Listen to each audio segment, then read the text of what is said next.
slow up, no, I don't take shit. I got no love for the fakeness. If you wanna play tough, I wanna hate this. Don't show up. I don't ever slow up, no, I don't take shit. I got no love for the fakeness. If you wanna play tough and wanna hate this, I'll always show up and make a statement. I don't ever slow up, no, I don't take shit. I got no love for the fakeness. If you wanna play tough and wanna hate this, I'll always show up and make a statement. Everything I do, so instinctive and so passionate. Every word I move, so descriptive like an adjective. I got a vendetta against people who patented being negative when you should be getting after it. I got facts over tracks, this and that, spitting slow, spitting fast. I could roast, I could gas, think I'm okay at last, but I don't know if that can erase all the past. And the pettiness, a reflection of the emptiness, hilarious. You think you're worth my time, you're delirious, mysterious, because you are behind a fake exterior, inferior. You know I'll always be a bit superior. Get up with me, this ain't no humble brag. I want you to hear words, you can say them back. I want you to feel free from the chains that last, and to believe in what you got, it was built to last, yeah. Now that I've been put through hell, I never got anyone's help. I had to do it all myself.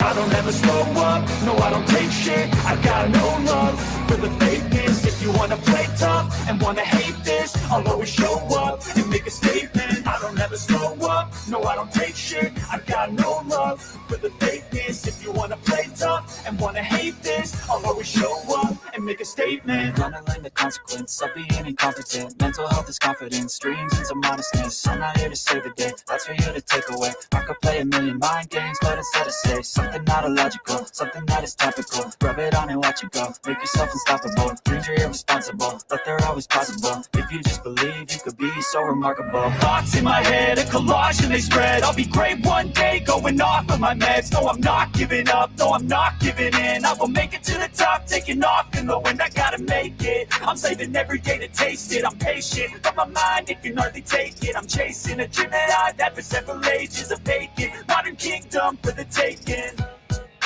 Now that I've been put through hell, I never got anyone's help. I had to do it all myself. I don't ever slow up, no, I don't take shit. I got no love for the fakeness. If you wanna play tough and wanna hate this, I'll always show up and make a statement. I don't ever slow up, no, I don't take shit. I got no love for the fakeness. If you wanna play tough and wanna hate this, I'll always show up and make a statement. I don't ever slow up, no, I don't take shit. I got no love for the fakeness. If you wanna play tough and wanna hate this, I'll always show up.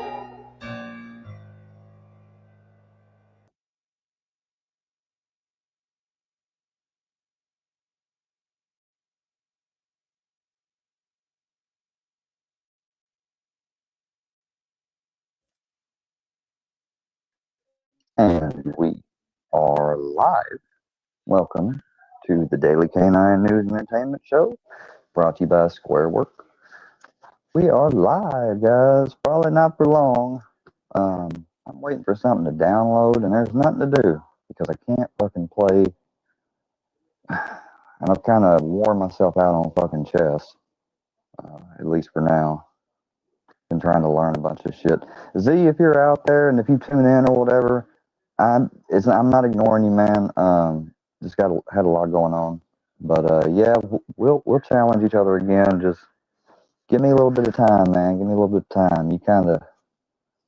You was able to beat me way too good last time, so I'm gonna have to do a little studying. You feel me?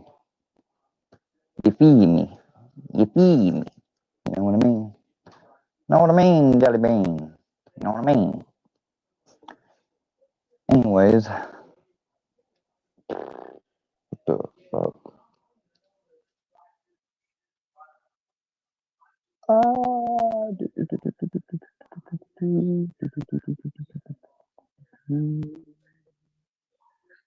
One of these days, we're gonna go through some old, like, I have so much archived stuff from other people's, my own, etc. Crazy events. I need to go through some more of it I mean, that's why you saw me upload the dash cam video, the Miss Patty video. I was finally, because I'm way too easy to get caught up in going live, never making shorts or what. So that's why I made the shorts and stuff that I made, because I usually just don't ever make them, and I wanted to have something, you know.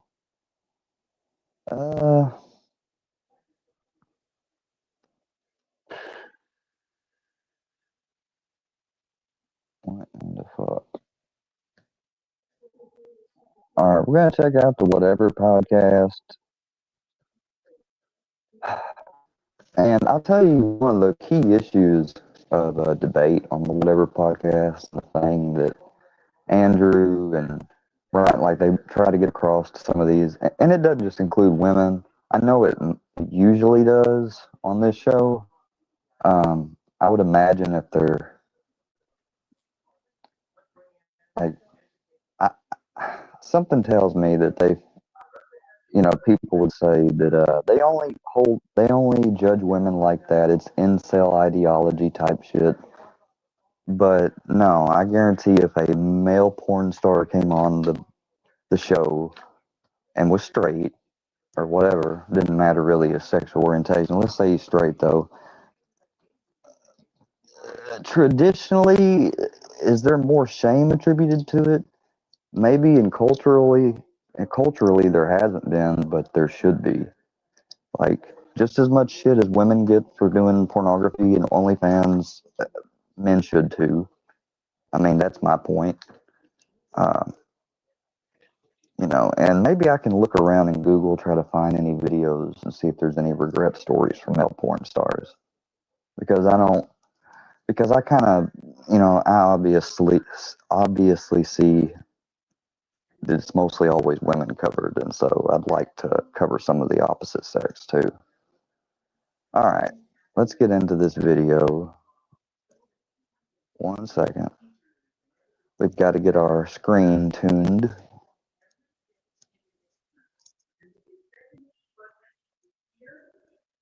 The last thing I'm going to do is give relevancy, attention. Like, when somebody uses you to get numbers, they're that worried about numbers, and they think it's a popularity contest. They think these people actually give a shit about them or going to be like longtime supporters of the show.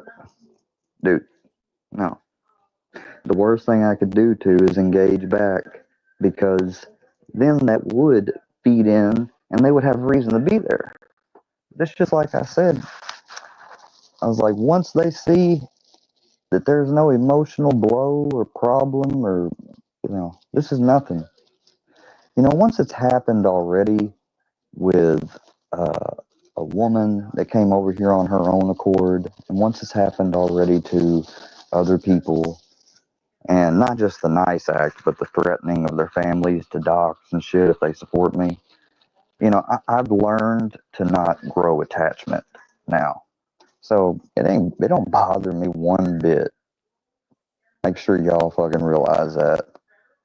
And since it don't, well, this is going to be the most very short-lived little bullshit that ever existed. And in time, watch my words come to life.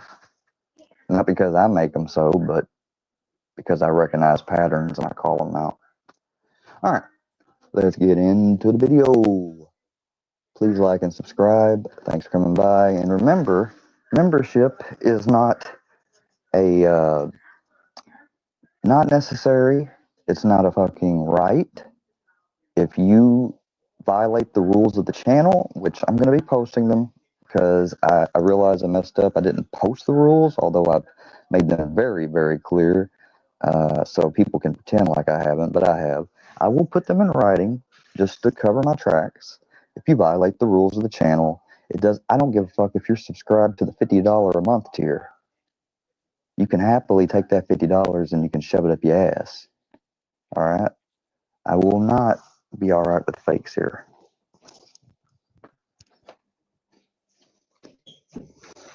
I will not. I will not tolerate it. I will not tolerate two-facedness. None of it. I'd have a lot more respect if people would come over here and be like, oh, by the way, I just like to come around. I don't have any loyalty. I'm not, like I'm going to go to the people that's opposite of you. If somebody came in here and straight up said, like, that's how I want to be, and and they won't ever lie to me to my face or pretend to be any type of way, I'm wobbled to actually say, you know what? I can respect that. I'll let you stay in here as long as you don't dox or do any obscene shit. I know nobody thinks I could, but for real, if somebody just came in here and said straight up, like, you know, I'm I'm not in here to pretend to be or whatever, be cool. I'm in here to just say the facts on both sides the way I see it, and isn't going to be an annoying little shithead. Won't be annoying, won't dox or use pictures of people's family and shit. If you were to be like that, even though like you regularly go and point out hypocrisy, because like I said, every one of us have been a hypocrite on here. But the problem is, everybody, and hell, even I suffer from this. In other words, I'm not saying it's mutually exclusive and I'm not under it, but every one of us do hypocritical shit. And then we point out somebody else that does something and we say, well, they should stop. But we don't stop.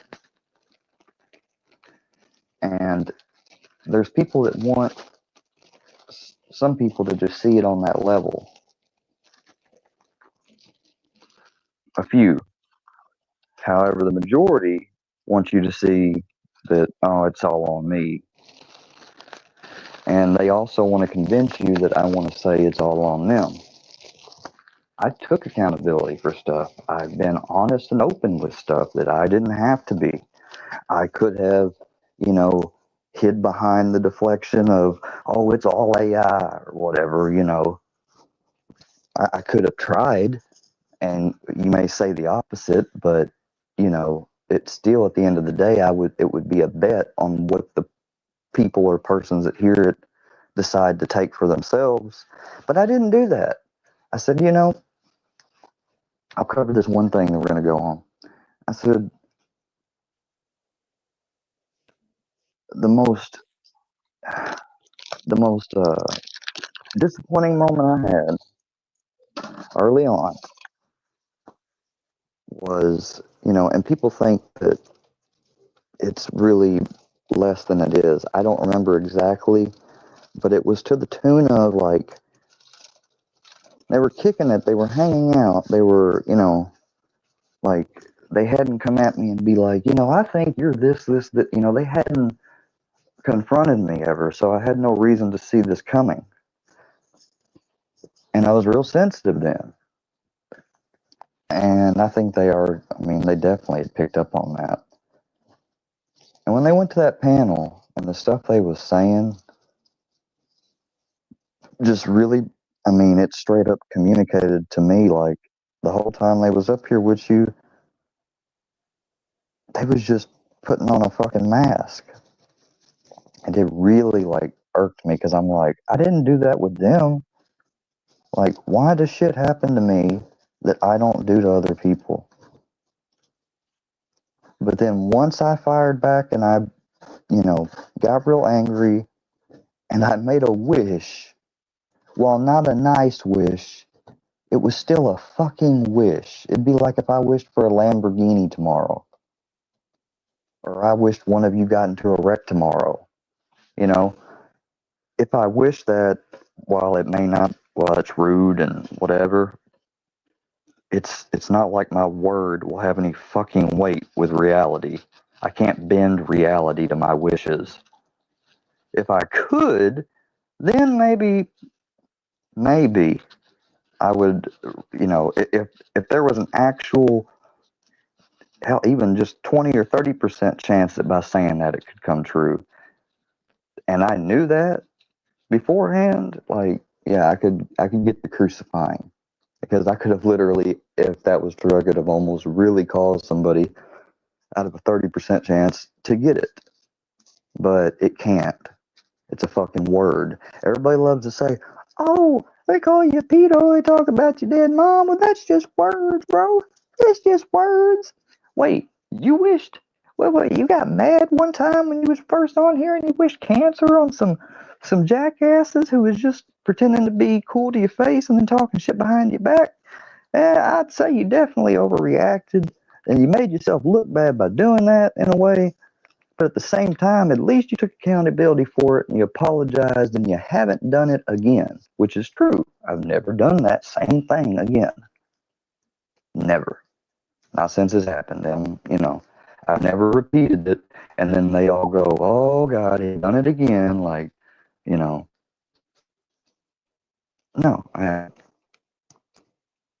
So, but you tell me it's all words. What about the shit that's not words? Do you realize an older person like my granddad, blood pressure issues and stuff, something as small as social services coming to talk to him, which has never happened before in his life. And he's been on the planet since 1935. He was here before the fucking first damn, what you call it? God dang, getting tongue tied. He was here before the first damn atom bomb fucking dropped. That's how long he's been here. And in all that time, he's never had to deal with social services. That day they caused, just by that incident, they caused his blood pressure to get so high he had to go to the hospital. Because he was concerned that, enough people made that call up there. He's like, the only thing I worry about is enough people make call up there. What if they think that I'm, that you got me so frightened that, he's like, which couldn't never happen. He said, everybody knows that. He said, my sister, all of them know, like, he said, but still yet, he said, what if he said, I don't want them messing or hurting with you.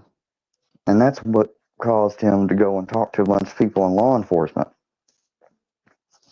at that time. Maybe it took 15 minutes off his life. Maybe it took a day. Maybe it took 2 days. Maybe it took a year. I don't know. You can't measure something like that. But these people have caused him stress. They want to point out that, if he'd just get off the internet, he would eliminate the stress for his granddad.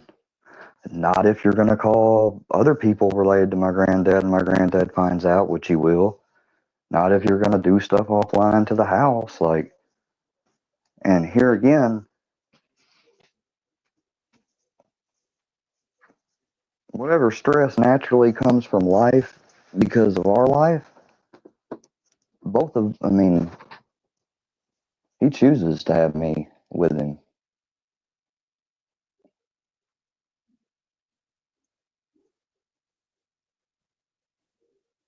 So he don't have dementia. For the most part, thank God, my granddad never had any major health ailments other than perhaps his blood pressure and some allergies.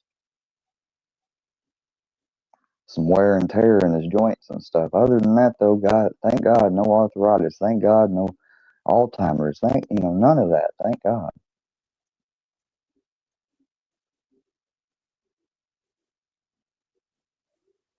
And this is one of the last people alive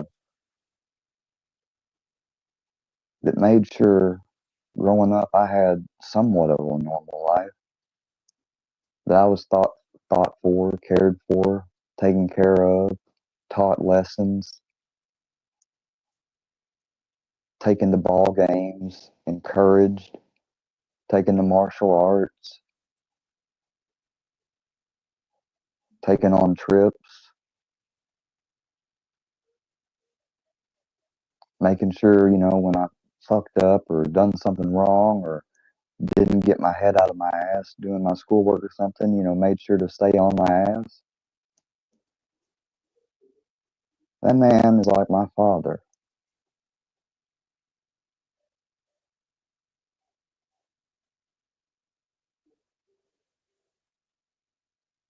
And when Lord takes him home, everybody, just about everybody, that had the most to do with my life growing up and making sure I had all the support and help I need to not go down a wrong path or something will be gone.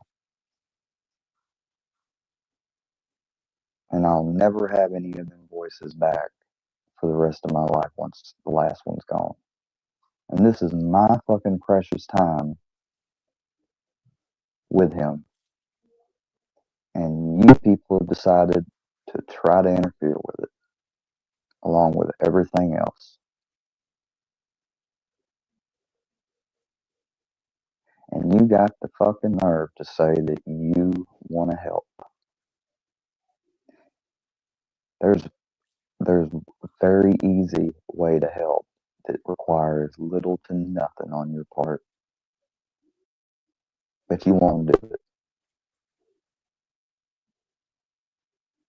You insult the very idea of what being 100 or being straight up is.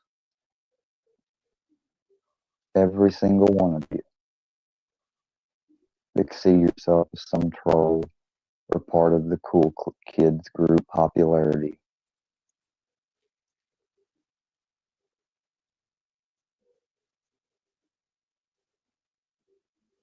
You want your life to be sacred, valued, and protected, yet you feel mine is afforded and guaranteed none of those and shouldn't be. You see your family as precious, important, and worthy, but yet you see mine as less. You see yourself as valued. You see yourself as, a person that has a right to be on and speak your mind. But what is the right to speak your mind? Is it the right to just say anything at all, no matter the regard for the effects of it? Is that really what speaking your mind is supposed to? Is that really all the founding fathers cared about when they made freedom of speech? Everybody, Charles might not be a dickhead, but everybody in the neighborhood's got the right to say he is just because they love to give him shit. I'm sure Thomas Jefferson said, yeah, we got to put that in there because I'm so tired of people fucking trying to make you feel bad for fucking, everybody always shitting on one person. Like we got to make it to where that's no, that's not why they made that, so that people wouldn't be afraid to express their views about how the country was being run, about corruption and different things. It wasn't about being able to say so and so's mom, blah blah blah, this.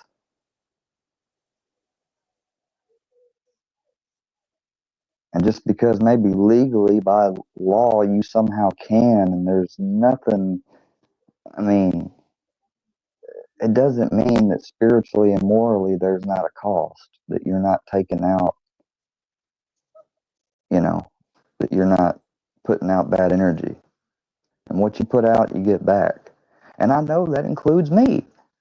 Even when I'm defending myself or clapping back at people, I'm at least fucking responsible and aware enough in my mind to know I can justify and say it's warranted. I can do all that. But at the end of the day, I can't ignore the fact that the spiritual law says, you know, it doesn't say exception unless you're attacked first. It is what it is. But what about the stuff that came before I attacked anyone? Because see, like Andrea had the nerve to bring up Johnny Goble. when I first came across Johnny Goble, you got to understand and look at it from my mind if you want to understand what was going through my mind and why I did what I did. If you don't want to understand that, then you can just make up whatever, uh, best narrative and idea that goes with what you want to think or you tend to believe. That's on you. But here's how my mind went. This guy's talking about Ryan Upchurch. Well, I want to learn about this. I've always liked Ryan. Start learning and hearing about it. Whoa, Ryan's doing all what? Huh? Then coming across Cammy. Do you want to know why on that first live stream? Which, yes, it was. I'm able to admit that it was a fucking blunder. It was a lack of thought. But you have to understand, I come from the South. I come from, while I don't want to go out of my way to try to offend somebody, if they get offended at my rights and the stuff that I hold sacred that the founding fathers did, when it comes to level stuff like that, I don't give a shit. You can hate guns and you can hate me for having one and point, but I didn't point it at the screen at the person. I didn't, sit there and go, I gotta get me. I wonder who's gonna get it next. Yeah, I didn't do any crazy shit like that, but I did mess with it. And you know what? You know what my thought was when doing it, and after she dropped down, it didn't click at first. But I thought, oh yeah. I was like, all right, because my thought about it was, I don't give a shit. People see or know. And I had to experience that and be like, yeah, but at the same time, it's not like she's like the person said, why do you have that? You shouldn't be allowed to own that. No, they, I don't know. Some people, other person would have saw it. Somebody else from my area or whatever would have been up there, saw it, and they've been like, what kind is that? That's nice. Hey, show me that trigger. Let me look at that. Let me see the barrel. Somebody just as different on the panel could have responded differently. Or they could have straight up been like, hey, man, what the fuck you doing with that thing? Like, but it is what it is. But I wasn't doing it to fucking, So that's just one of them things that you go through and you figure out, like, maybe when you got somebody on there that you like to shoot with or something, that wouldn't, whatever, you know. But coming across Johnny, I heard myself Johnny say that he was a CI and stuff. That was spicy and juicy. And I was interested in that because I ain't never met nobody that, at least not anyone that admitted to me that they was. And then the Cami Labs and the phone call with the police. You could say what you want, but not just me. A lot of people bought that shit at first. Some people very quickly, reversed their decision, said, no, too many things. It took me a minute. You have to understand, Cammy was the only person I reached out to, started doing stuff together. As far as I'm concerned, that was the only person like I felt like I could go to and shit at the time, or Creek. I had no one else. If I had somebody else, they could probably have been telling me, dude, she's striking you along and she's getting you to repeat her shit and you're going to look like a fool. And then you probably get mad at her and go at her and then it'll backfire. I wish I would have had someone that gave me that warning. At least then, if I didn't heed it, they could say, I did tell you so, but that didn't happen.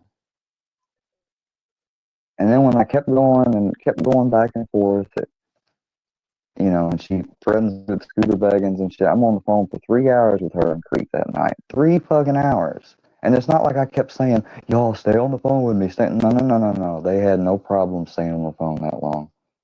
They was the ones that ended up cutting off the phone. I said, yeah, it's been a long time. Later on, a lot of time passed after Creek was no longer cool with Cammy. She did tell the truth. It's on one of the lives from the archives. She said, yes, we did threaten you with Scooter. We did say we would get you to be the next Johnny Go. Well, I said, and did y'all go ahead and fucking refer me to the trolls, even though I swore to God I would back off? And I said, if I don't, like, do what you do. She said, yeah, that's true. She did it. And she Creek straight up said that Cammy said, fuck him. He's already done enough. I don't give a fuck. She's like, if he'll back off, good. But that doesn't mean I'm going to be responsible if they start going at him. And that's exactly what she said.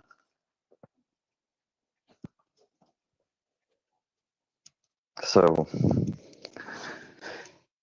it's whatever. But through all this stuff and all the crucifying of me, I've done a lot of things for other people I didn't even intend to do. She became good friends with Roma Army and got a little gig helping her on the side and probably been making money with her. You're welcome, Cammy. Mr. Fusion and them got money donated by Roma and stuff after they turned her and got her to realize that she'd rather be able to be easier to ignore me if I tried to bitch about her doing me wrong than to worry about a group, even though not that big, still big enough to cause an issue. So Roma even probably gained some of them as subs, even though they couldn't give a shit less about paying attention to her. So thanks. You're welcome, Roma. And you got Cammy. You're welcome. What else? All these channels that turned their back on me and then got a temporary amount of new subs and viewers. Even if they don't come to your channel, which a bunch of them don't, like Jules, for example, she still got them as subs. You're welcome, Jules. Gene Team and them got a bunch of views and stuff, more engagement because of me being over there when Buddy trolled. And now they're trying to recreate it by actively hating on me.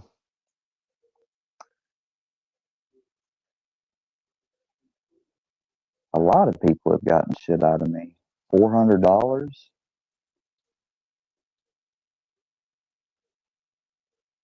Book's got a couple hundred.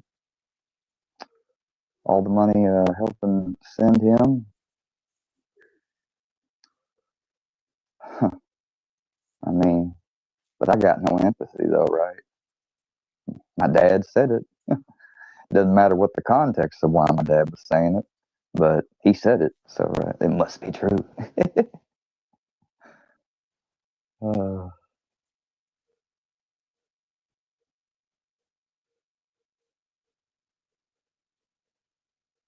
I really don't wish this, but in an alternate universe, I wish I had no I wouldn't mind not having any empathy at all, and but at the same time, I wouldn't want it to make it to where like I would hurt others. But if I could not have any empathy or sense of a heart and just not fuck with people ever, I would cause myself a lot of potential grief and disappointment. I'd save myself that, and I would never have to worry about being taken advantage of.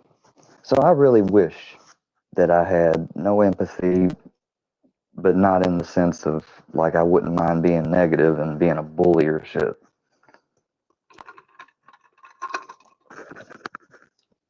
I don't think that'd be such a bad like if I could guarantee that while I wouldn't have any empathy for others and probably wouldn't develop a lot of relationships, maybe none, I wouldn't also have to worry about because in my short life I've had more relationships screw me over than I have been good. I've had plenty of people that have been good to me. Sometimes even people that have been good to me when I was not myself a couple of years back. And, even to this day, if I ran into them, it would be good to me. And, like, I'm not proud of everything. Uh, I have sin.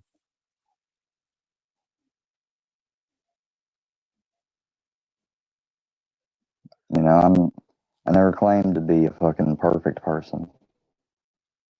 Not to them, not to the trolls. Uh, I just said that, you know, from what I could gather initially watching these trolls, that they said they go after scumbags, scammers, people like that. You have no proof of me doing any of those type of things, but yet you still came at me.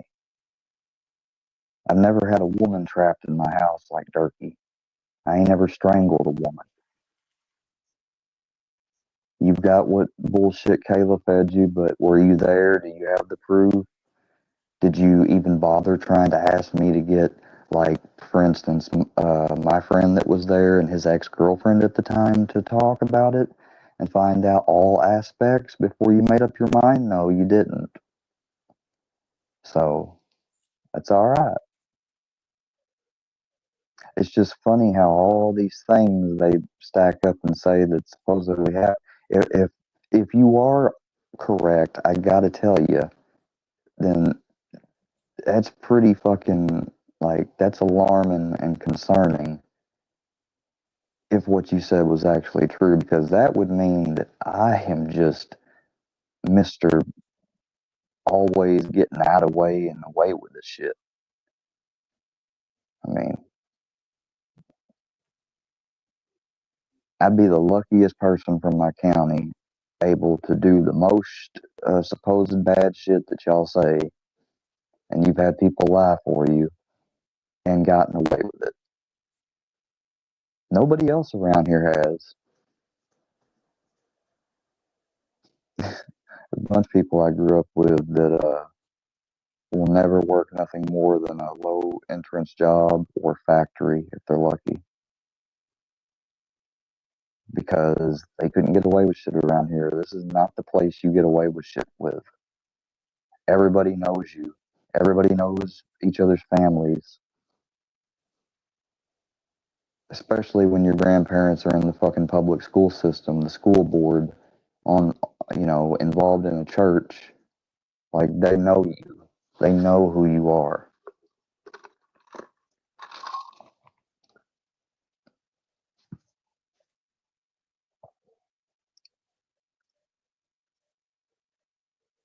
People like to act like that Saul got me out of the trouble with the wreck.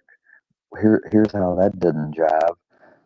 While yes, Saul was a mayor, that's what they point to. Oh, he was a mayor. You know the power. He was a mayor in the fucking 70s, 30 years before I was even a fucking twinkling. 30 years before I became a twinkle and then a sperm and then fucking got developed. That's how. And then another 20 years passed before I started working for him. You really think that he would have pull to get some little fucking young 20-year-old out of trouble just because he fucking, you know, became a friend of mine?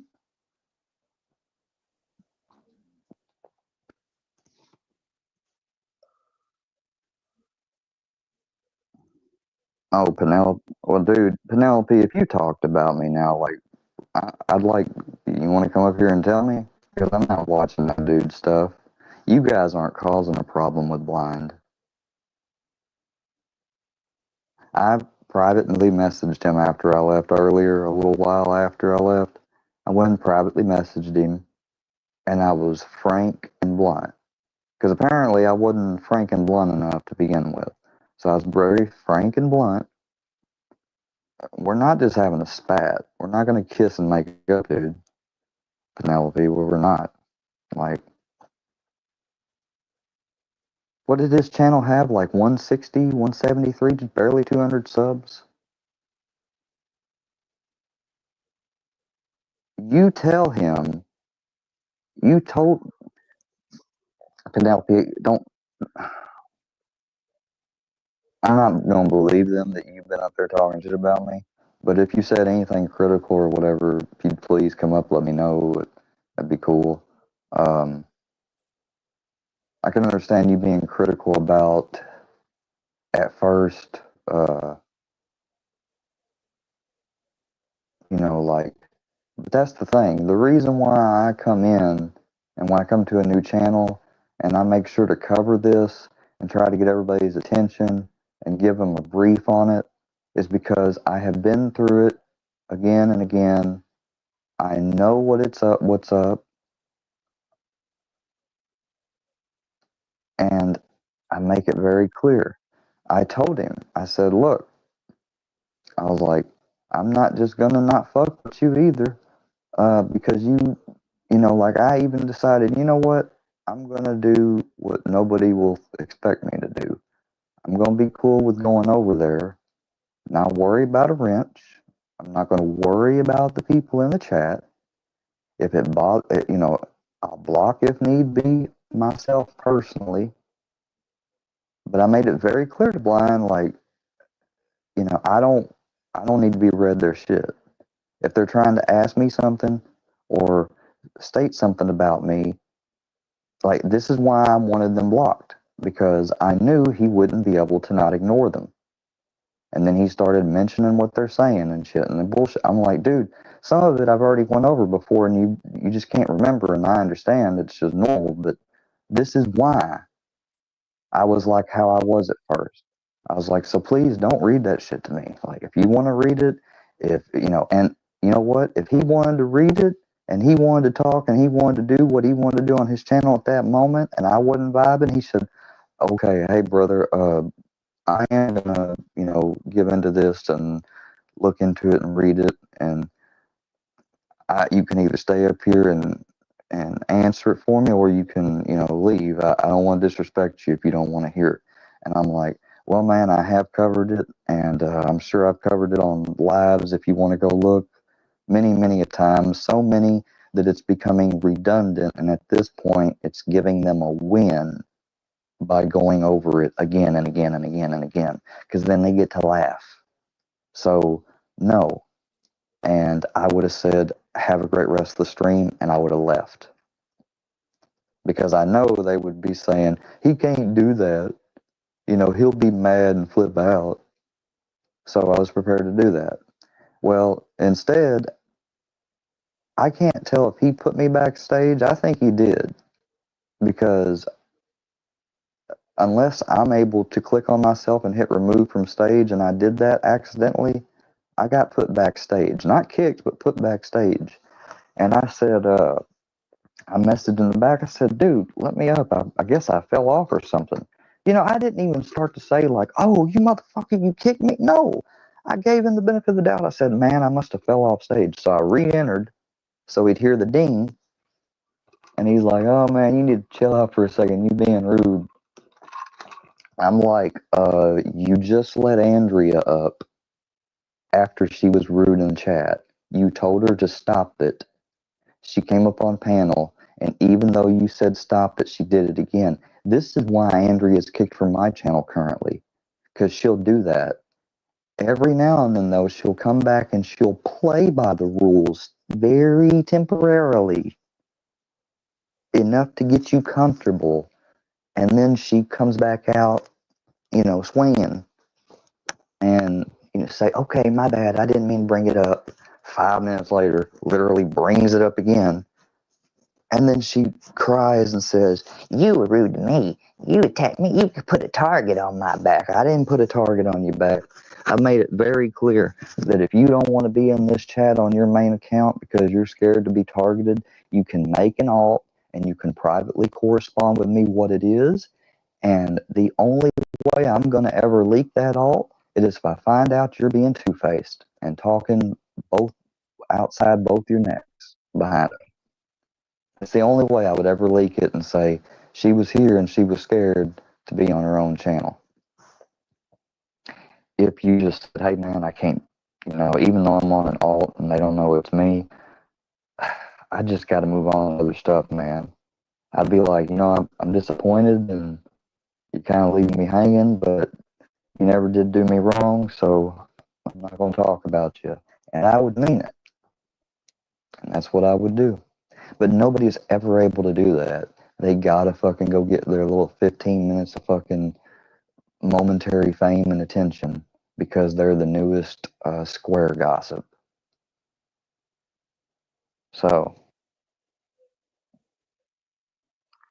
I didn't cuss blind out. I didn't like I didn't cuss him like a sailor. I didn't call him a bitch. I didn't threaten him. You know, I'll post messages if I need to, but I legit told him what I thought, and I said, "It's all right, man. You know, like it's all peace. You know, I'm not gonna." No, what I meant by that was, you know, it's all peace, as in free will and all that, right? You know, but I can't co-sign it. I can't fucking be cool with it. It violates a boundary, you know. And I told him, I said, watch, in time, you will see what I told you will come true. And if not in the exact way I said, a similar fucking alternative with different variables, it will still happen. And he said, man, blah, blah, blah, you're so narrow minded and da da da, just bullshit. And he's like, you know, and then I just said one more thing. I said, no, man, you clearly, how many subs did you have? Like, whatever. I was like, what about that day I came up on the road and you were talking about something you was having, you know, trouble with, you were down. And what did they do to you in chat? Did they respect you? Did they fucking, no, did any of them try to come up on panel and say, hey, you know, like, man, like, don't let it get you down, man? Or not? No, I did that. And my fucking service went out, and I thought it kicked me out completely, but I was still backstage. And then you ended the stream, and you know what? I was hearing noise coming from my phone's ear thing, you know, if you hold your phone up to your ear type shit. I didn't have my earbud in. I put my earbud in, and I'm like, oh, is he still alive? Because I thought you'd ended. And no, I was still backstage, and your shit was on. And I don't know what you said at first, but then I heard you say, you know, like, no, I don't need to. And you was, and and real quickly I heard you bring up, kind of go into specifics. And see, I'm still not revealing it, but we went into specifics. And then I was like, oh shit, that's when I saw you off stage. So I exited, I hung up. I could have fucking recorded you. I could have sat there and recorded that shit for collateral just in case, because I didn't think that you would fucking end up being solid. I really didn't. But I didn't have that set in my mind either. I'm just, you know, on the fence. But when I heard and realized you know, and I'm still sitting back there, that I could have eavesdropped, I fucking left. I'm not even going to say the one sentence or whatever that I heard, because it's nobody's business, and it's not like it would probably bother you anyways. But just so you fucking know, I was back there, and I could have, like, you know, been a little dirty son of a bitch, but I wasn't. Believe it, don't believe it. You know, all of them are going to tell you it's bullshit, and that's fine. She said wrong, so you're lying. You know, if you got the truth, then make a clip about it. Receipts, because I don't believe what anybody says till I confirm it. But it's just fucking ridiculous, and you're not going to get, just like I told him, I said, you're not going to get no satisfaction from me. You're not going to get no streams titled after you. You're not going to get me to snipe you. You're not going to get me to, if I do end up reviewing something of yours or whatever, it would be private. I would do the review, post it, that's it. It's not going to get no live attention and none of that. And I don't think I'm even going to do that, because I have already, just by going over to your channel and letting you on mine, I have already caused you to get a surge of subs. I've caused you to get some attention and everything else. And instead of just, you know, maybe,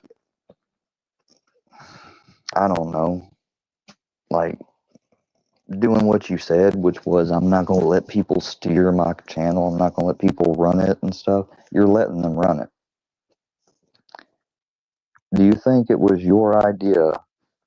It wasn't your idea to talk about me. It wasn't your idea to get Fusion up there. You had decided okay to doing it. Sure, I believe that. But you didn't mastermind this. They got you dancing like a fucking puppet on a string.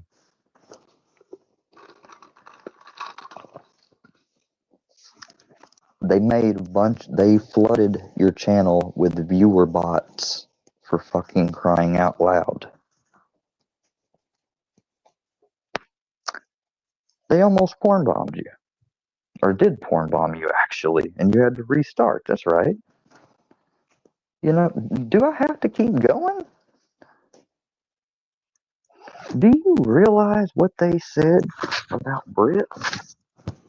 They repeated fucking Deadly Doolittle fucking vile shit and ran with it, even though later on, or before, whatever, I don't know if it was before, it might have been even before, it might have been after when fucking they done called him out for the Hello Kitty and the butterfly symbol shit. But they ran with they knew it was a lie. And it was something foul to say about Brittany. I mean, it brings kids into it. It brings real life into it. And it was very disrespectful to Brittany. And it's sad that I feel like I've got more I don't feel like, I know I got more respect. Because if you had any respect for yourself and your fucking people you call friends, you would not have done what you did.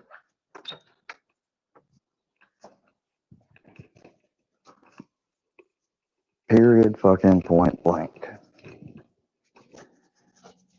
You didn't even give it a fucking 2 weeks or a full week without getting distracted by the trolls bullshit.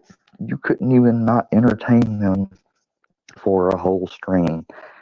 Every stream, there has been some entertainment of trolls. Even though I've told you on Discord, live, chat, Penelope told you, probably Britt mentioned it, even El Chi-Chi when she was still playing her part. Everybody has told you. Legit, everybody.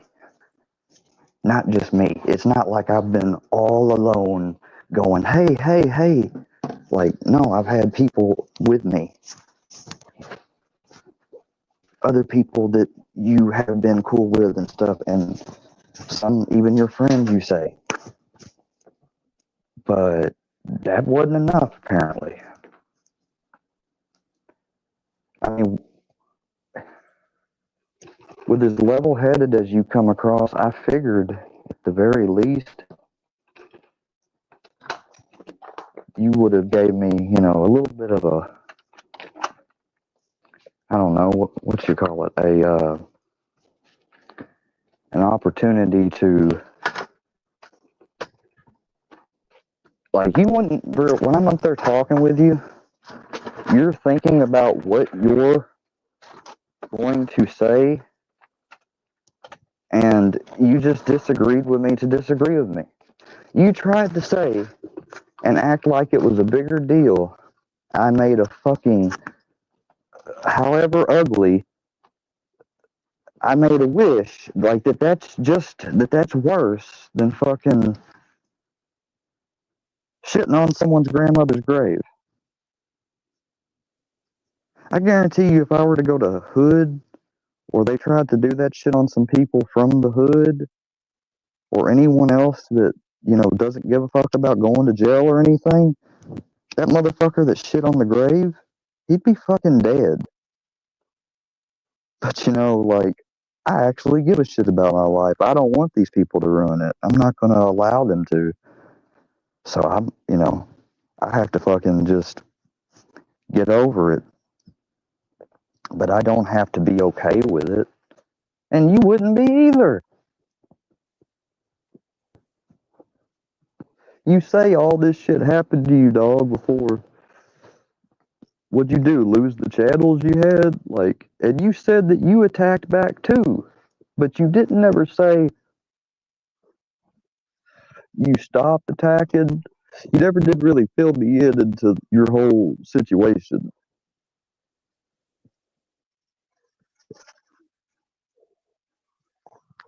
And how and just you acting like, oh, your situation couldn't be worse than mine or just the same. You were saying that, dude, before you even pretended to hear me out on some of it. To get like you didn't even want to get to know all the specifics before you made that fucking rush judgment. You just assumed it had to be the same. You think, just like with KC, just because that you somehow eventually bored them to death enough that they change. How do you know that somebody that ended up taking over or becoming the leader didn't just decide that you weren't worth it anymore and switch targets? And if that's what happened or something else, and you got a resolution to it finally, that's fucking great. A-okay, dandy for you. I wish mine would go the same way.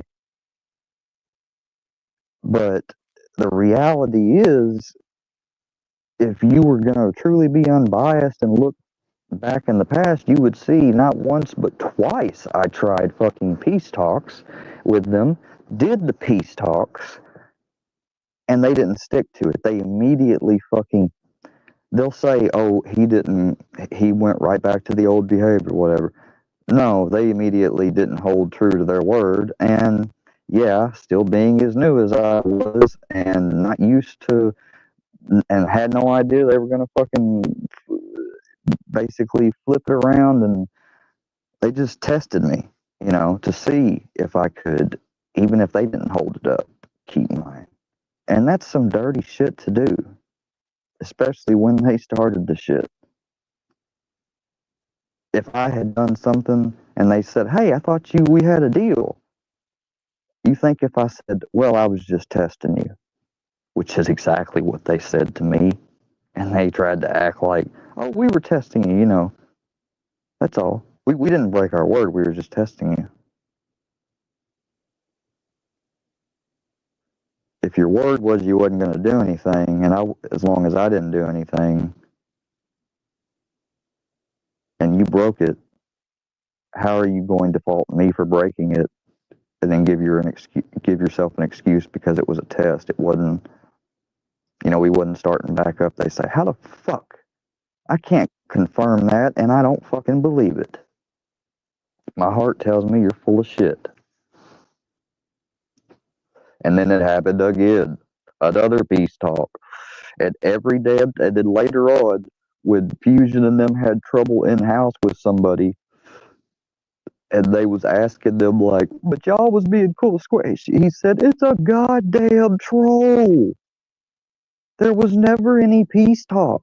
It's a fucking troll, he said. It's a goddamn troll. So in other words, they wanted to torture me more by making me think, if I open my mouth, I break the peace talk. If I bitch at them for breaking the peace talk and doing something or fire back, they're gonna, but you know what? That was all illusions. They wanted me to torture myself thinking they wasn't gonna fucking stop.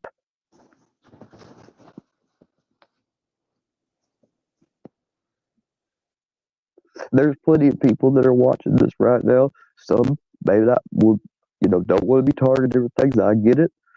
And they are fucking, there's a reason I keep some viewer retention. There's a reason I get consistent amount of likes and stuff. I'm not fucking going around on alt after alt after alt liking my shit.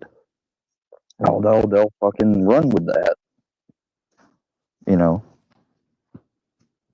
And I appreciate my unknown, or not unknown, some of them are known, but I appreciate basically my viewer and supporter base, even though they have to remain in the shadows.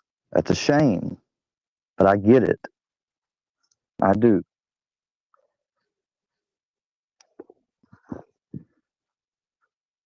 I get it. And I wasn't ever coming at any of y'all because, uh, who was it? Andrew or Paula. It was like, just because I said what I said to Paula. Paula's a lot different. She's pre-workyverse. She was in with the bullshit. For her to tell me when she's already getting targeted that we got to keep our friendship private and secret because I don't want any more targeting or anything. But I got people like Pitbulls, Harlow, etc., Penelope, who can come in here no problemo as themselves, 10 toes down, not worried. But I'm supposed to I'm supposed to be like, like, how could I not call out fucking Paula for that? I'm like, number one, you're already being targeted. I'm like, so you want to cower and fear more? And I should have never went along with it at the beginning. By doing it, by not saying right off the rip, no, that's not right. I'm like, after everything you were involved in against me, like, I appreciate the apology and I accept it, but if you're not going to back it up by doing a 360 turnaround, then, I mean, we just need to shake hands and walk away. That's what I should have said. That's what I should have said. But no, I let myself get attached. That's why I'm gonna have to stop trying to get attached with the people I meet online. You know, even if I meet someone online, I never meet them. I have a wonderful, beautiful, God, she's fucking beautiful friend from Texas that's Latina, and me and her used to do conference call. Like, we were in part of this group and program selling this shit. Like, we were both maybe thinking about getting into sales. Both of us have changed our mind and said, yeah, sales is for the birds. For other people, they thrive in it, not us. And you know what? I never met her. I've seen her. I've been on her Facebook. All that shit. Talked to her before while working. I mean, she's told me stuff. I've told her stuff. One day we might end up meeting. Because we have an actual fucking developed, genuine based friendship. She had said hi to me here a while back. I ain't talked to her in probably 3 years. So when I meet people online, like, unless they don't want to be friends, which I have to respect because I do respect freedom of association. Uh, you know, I at least try to be amicable with them, and if they can't be that, then I just fucking don't fucking fuck with them. These people claim to hate me, can't stand me, all this shit, but they fucking cannot stop following me around. Blinds, I think he had said, didn't he, that he could, like, he sees why they keep making maybe content and stuff because they just enjoy doing that or what have you. He's like, I've known people like that, I think he said, but he said, you're claiming that they're following you around. He had made it seem like, it makes you look like paranoid, like it's kind of like some Danny shit. I believe that's something to the effect that's what he said. And then somebody had ended up before I got going, they cut off, and I interrupt too. So if somebody interrupts me, I'm not gonna be like, you interrupt, unless they're fucking not a friend, because I know I interrupt and step on people. And I just let them talk, and I don't even think I ever addressed it back. But that is crazy, Danny. You don't I got a fucking clip of fucking your new little buddy that you let up earlier. And after I heard you say that, that's when I for sure left because I was like, oh shit, he planned this. If he didn't plan it, he's had it brewing as an idea. And when I came in and wanted to come up, he figured that he's going to go ahead and do it now because you were specifically challenging me.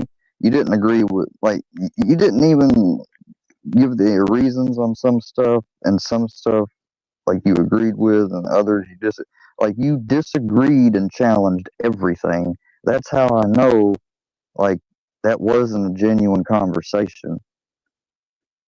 It can have been, man, because then you tried to say like I was putting words in my mouth. I didn't. I bring up the fact, these fucking people talked about Penelope. All right. Period. No more, nothing else. Now this motherfucker goes into fucking detective mode and says, dude, she doesn't care about the and and I don't care. He's like, wait, what? So now you're implying, and I said, oh, wait, dude, I didn't imply shit. I didn't imply anything. I just stated a fact to point out that they're two-faced. And they're not they fucking put her name, her first name, and her picture out in my channel. And see, you're too quick to say, so what? Who cares? So you're telling me that if one of your buddies saw me do that or whatever, even if your response is so what or whatever, you ignore it. That's great for you, man, if you're at that level or whatever. But you cannot fucking not understand, not empathize, and not listen to other people who aren't at that level, or who maybe are getting people come at them from so many different ways that it's damn near almost an impossibility, or not a found possibility yet, how to achieve that for my specific situation. You said your situation ended. Mine hasn't. If your situation was still actively going on and I saw you resisting everything and bro, I would legit just want to be down in the chat and watching you, maybe be up on panel. But then again, if I do that, I'd bring my trolls. If I knew you was going through something similar and I come across you and found you that way, I would have tried to get a hold of you possibly, and I would have asked you, man, like, help me, give tips and stuff if you can in a nonchalant way when you're on stream talking down. I was like, because I want to learn from you. I was like, I'm going through the same shit, man, and like my mind is not fucking fortified for it. And the problem was like how all this started was I came on here as somebody that had just embraced like group therapy and all that other stuff before I came back home from rehab. And I never was the type to open up. Bro, I used to cry fucking at people who fucking tried to talk to me and shit when I was little, at 3, 4 years old. Because I had been such isolated and was alone and always had my way, my world, my environment, my family, people that, treated me, and that I just, I was completely not. You want to talk about sensitive? Yeah, I've been this sensitive since I was fucking born. People want to say, oh, I'm crazy and it's a cult shit. Dude, the fucking knowledge from indigenous African descendants that I was very lucky and not even, you don't even get it. I'm the only legit fucking European person that has as much of that knowledge that I have. There is another European who is a millionaire, who has a couple companies, very successful. I saw them together in a photograph because he said, you probably, don't believe me. He said, look here. He said, but, there's a bunch of things even he does and is aligned with that is completely everything my mentor friend is against. And I said, how are you able to be his friend? He said, because on the very important stuff and based upon his energy, his karma, and everything else, he said, I know he's not bad. He said, but he just He said he just has some your people's way of thinking about things that always get y'all in trouble. And he said he'd laugh after saying something like that. Like, he never would say it to be offensive, and I never took it offensive.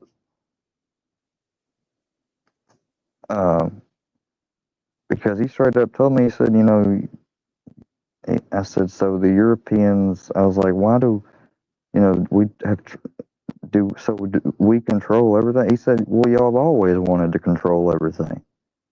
He said, and that's what you did. He said, one of our people enabled one of your people to know all this stuff. And then when they took it back to Britain and the monarchy took it and they got the best of the best people, the writers, people that knew how to make ciphers and different things. Like, I mean, you have Shakespeare was in that time and was a part of helping to write different things, I believe, that have to do with the Bible. I could be wrong on that. Maybe I heard that from somewhere that was a lie. But I do fucking know that a lot of very talented and famous people had helped get the King James Version commissioned. And the King James Version is the straight up encoded version. So,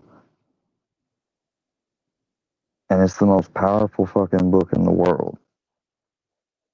It's not one of the most oldest, maybe, but it is the number one powerful book in the world if you can know how to extract what the actual hidden meaning is within it.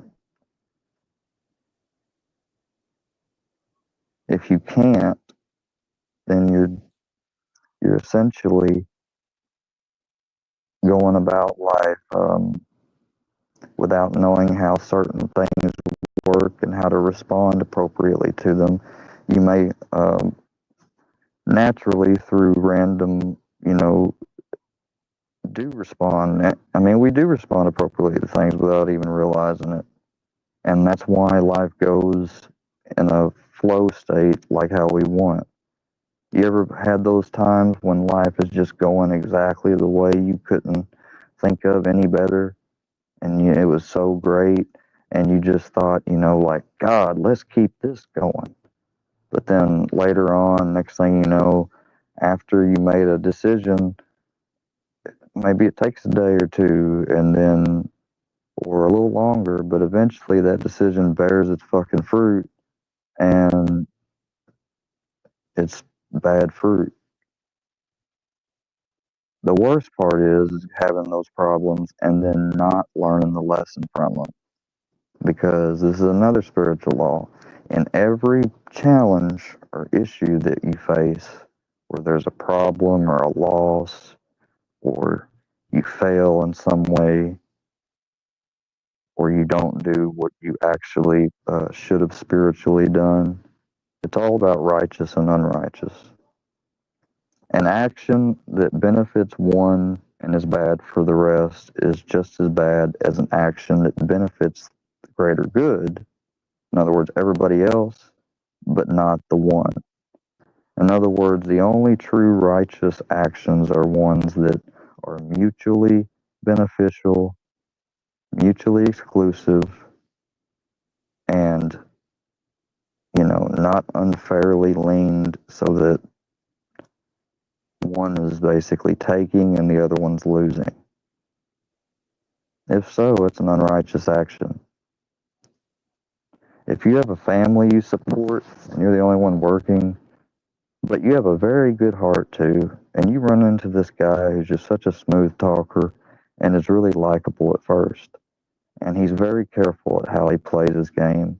Eventually, he tells you something and you feel real bad. And then he says, look, he says, I don't want to keep you any longer, you know. I appreciate you talking to me, but I'm sorry. May I please, is there any way you could give me your info if loan me a little money, and I will promise as soon as I can sometime. I don't know when. I won't lie to you. But pay you back. If you're a really, really generous person, and, you know, like I said, the conversations went very good for the past couple minutes, unless you're very broke, been burned a bunch of times before, what have you, you give it to them. And you never see them again. Maybe you thought as you left, you probably won't see him again, and it's fine if you don't, because you just did a good thing. But at the end of the day, that person will only know if you did the right thing, depending upon what they do with it. But if they don't pay you back, I mean, but here's the problem though. If you have a family you take care of, and you are tight on money, but you do that because you're such a nice person, too damn nice and trusting, and you give it to that person, they never see you again, never plan on paying you back, and you did expect them to pay you back, you just took $50 away from your self sustenance and your family sustenance, more importantly, and you potentially have caused them to go with less. So, in the action of making that choice and giving it to him, which seemed like it was selfless and for the greater good, perhaps, or at least you hoped, in reality, it caused you to have less. So, it's actually an unrighteous action. And see, these things are determined not based upon whether the universe or God, whatever you, I like to refer to God and spirit as the universe, but regardless, it's not based on whether they like you, how well you've been doing, how good you are overall. It's not based on any of that. Just like with our physical laws and laws of physics, this stuff is, it is unbiased towards favoritism or anything. It just works. It's the structure. It's what allows things to not be just complete chaos. The structure of our physical reality. Without it, without some of our laws of physics, the whole fucking world would probably just be in nothing but chaos 24/7 if it could even sustain itself in such a state and somehow survive. If our sun gets just a little bit too fucking dark and permanently, and temperatures change for, you know, forever, like the temperature, I mean, some parts of the world may that were once almost never cold most of the time out of the year are fucking now always cold. Like, all we have to fucking do is suffer EMP. If we were to suffer an EMP attack in the western part, central part, and eastern part, just I say just three probably. 3 EMP attacks. And if they could somehow, if somebody done 3 EMP attacks theoretically on, you know, those 3 sections of the country, at least, and got them smack dab in the middle of each section, I think our fucking whole infrastructure, probably some sites and stuff the government has, would survive because they'll have protections in place, but our regular power system, shit, we're fucked. Every house will be immediately without power. It would take for a long time and labor that we're not going to have because people are going to start panicking and they're not going to be going to work. So hopefully, and if we ever experience something like that, what ought to happen is somebody ought to set up a organization that's nonprofit, gets a lot of support, and has people that are set up take an oath to volunteer that in the event of something like that and the workforce collapses or the people needed to fix it aren't their MI because of the state of things. Their job and their purpose is to fucking get it back online. And that could fucking help reverse shit. You know, we need shit like that. I think the Department of Government expense, this Doge, is the most fucking thoughtful thing I've ever seen a president come up with. I don't like that it's an executive action because I worry that it could be reversed by the next president. They need to fucking get the Republican-controlled House and fucking Senate to make it permanent where they can't fucking revoke it unless they got another majority vote in the House and Senate, because that shit never needs to go away. They fucking are hating on Elon right now because he's fucking uncovering all types of shit that's obvious fraud. And the Democrats can't stand it. Can you imagine that we actually don't have as much debt as we think we do? Did you ever think that could be a possibility? Well, let him keep working, and once they get it all analyzed and he's able to put it through an AI big ass supercomputer, we might not be as bad off as we thought we were. That would be great.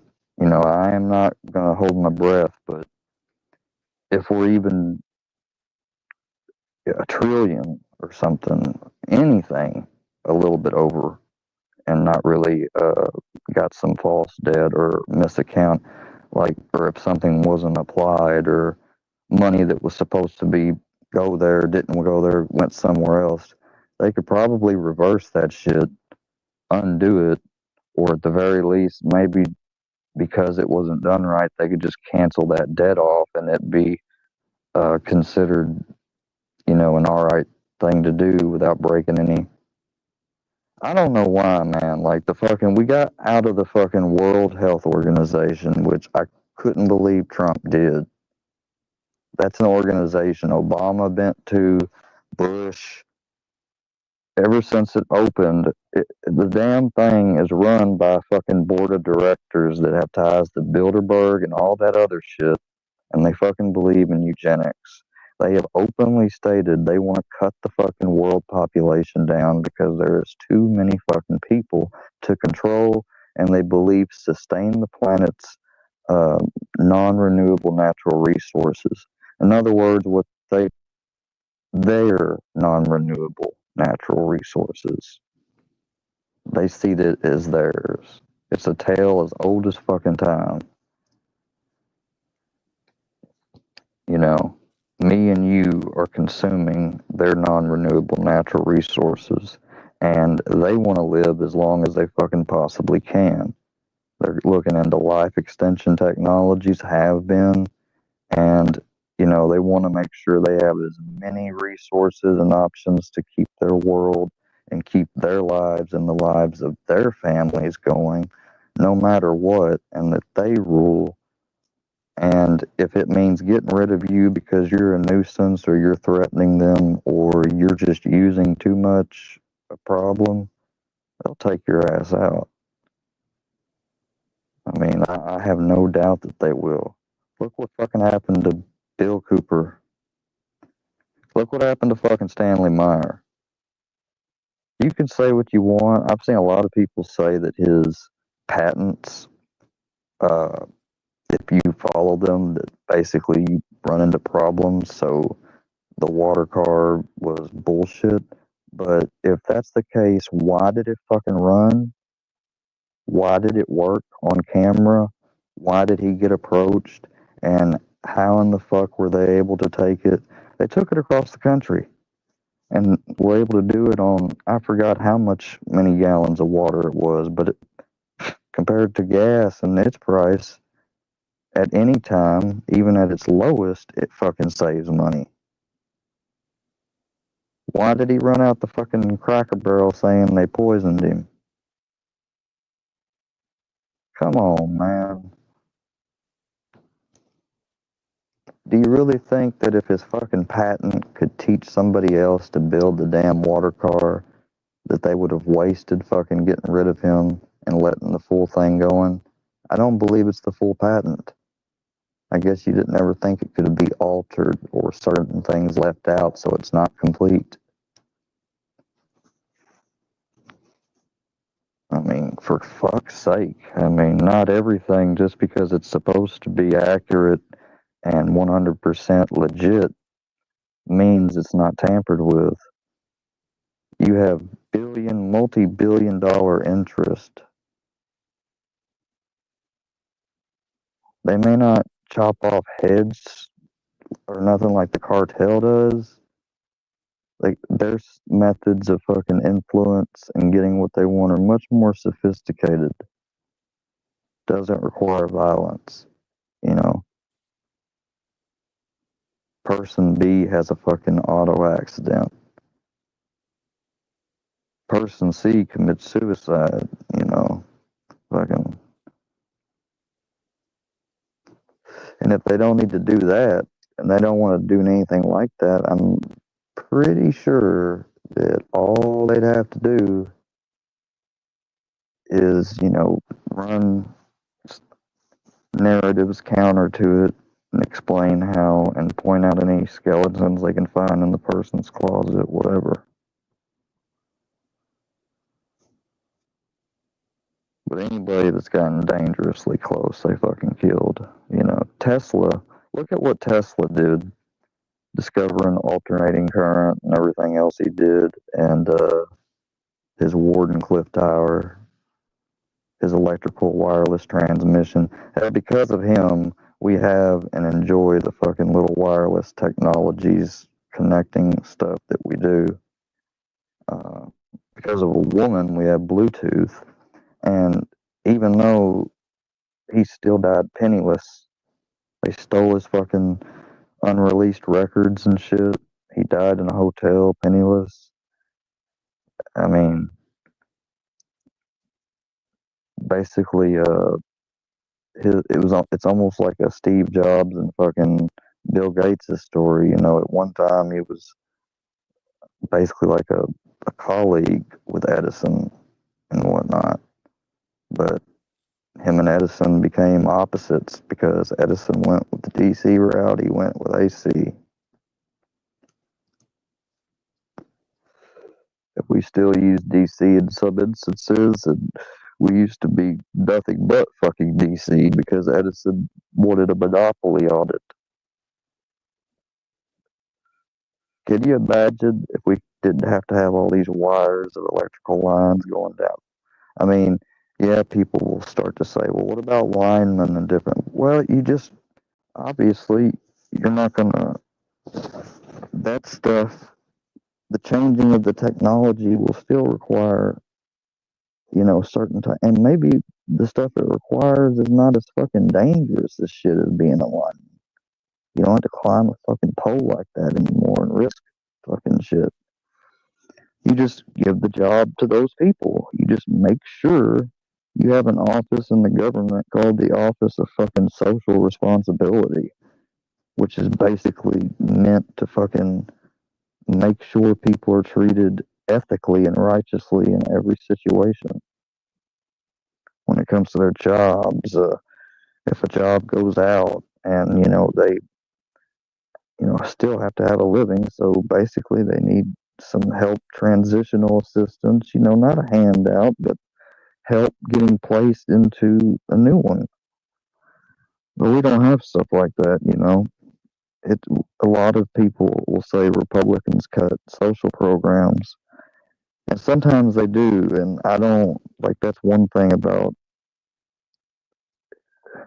you know, I see myself sort of Republican in a lot of things, but when it comes to some social issues, I'm kind of liberally based, and I think that we spend more money giving aid to countries that end up giving us the finger and doing us wrong, that we should use that for social programs, making sure our homeless vets are taken care of, etc. You know, not fucking giving it away to fucking, god dang, whoever it is. I really don't. Not unless they're actively fucking providing something of equal value in return. Even if not equal value, fucking at least a gesture of good faith, something they do back for us. If they don't, fucking don't give them shit. God dang. How can you be a charity to the rest of the world, but you can't even provide charity, basic charity for basic standards of living for some people who are fucking outcasts and the system fails them? The people that actually get the system to help and end up getting taken care of, they deserve it. And they're blessed, though, because there's a bunch of people that don't. And it's because of different reasons. It's not just because sometimes it can be straight up, though, that the person doesn't want to do certain things they have to do to get the help. And that's sad. But that's more on them in that regard. Oh, shit, dude. I just don't get it. I don't get why they had to go and fucking...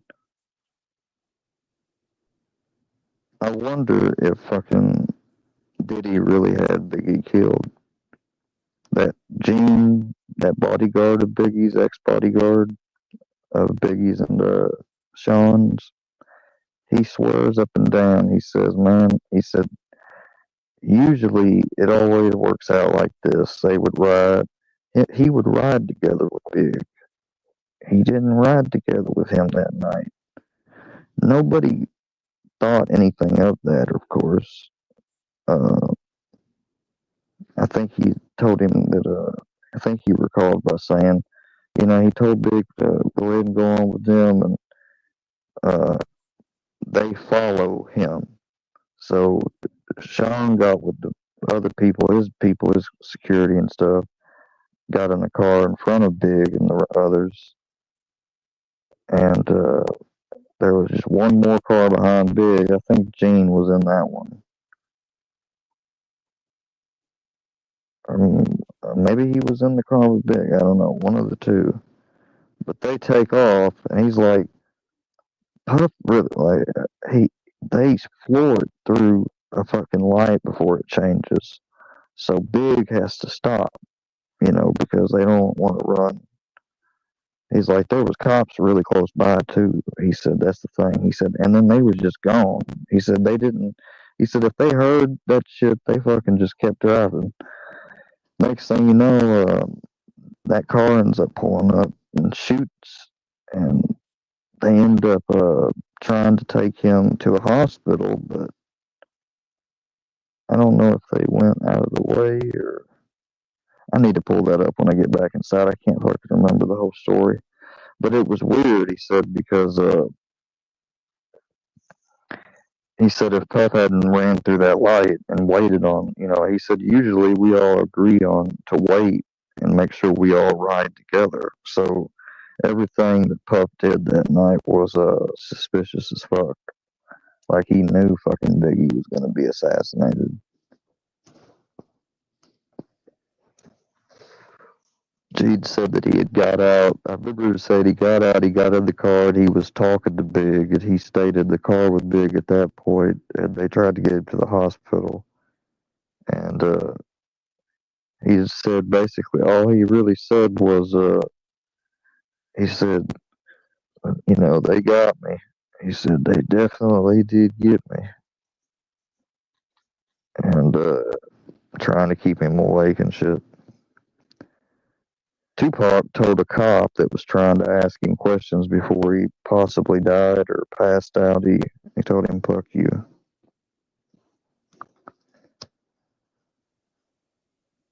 I doubt he even saw who shot him, though, I wonder. Because imagine immediately getting shot at, like, unless you're making eye contact with them already. And the people that shot at him, I think they were in, was they in the front or the back seat? No, Keefy D was in the back seat, and he passed a gun to Orlando Anderson, he said, which was his nephew. That's who he got into a fight with at the fucking Mike Tyson fight. They got into it in the lobby, went back and forth for just a little bit. Eventually, people busted it up. Everybody left before the cops or any security came, so nobody got in trouble. And then they leave, and somehow they run into him. They see him getting yelled at by girls saying Tupac's name, and that's when they didn't even really have it planned. They were gonna try to find him, but they didn't know they'd run into him that quick. But when they did, that's when they shot him. I just can't believe that fucking they didn't hit. Supposedly Suge got grazed, right? And lucky motherfucker. Because of that, some people try to conspiracy theorize that Suge was in on it. I don't think that's possible. Because the gang and shit, I believe Keefy D was a Crip. And Suge is a Blood. But there was talk that Tupac was thinking of leaving Death Row. And they said it got to Suge, of course. And I imagine that was something he always had in the back of his mind, is like, if you watch that movie they made, when he sits there and tortures that guy that he accuses of spending on a bunch of extra shit and just taking money and not even fucking running it by him. He shoves a bunch of shrimp in him and food, and he's like, "Oh, you want some more? Yeah, you want some more? Take that shit. Here, take it." He said, "Have some fucking champagne, motherfucker. You like the good life, don't you?" He said, "You want to take from me?" And he's sitting there looking at Pac, though, with these eyes, like, staring right at him as he's talking to him, like, they made it look like he's trying to scare Pac. And he said, shit. He's like, "Take this motherfucker up out of here."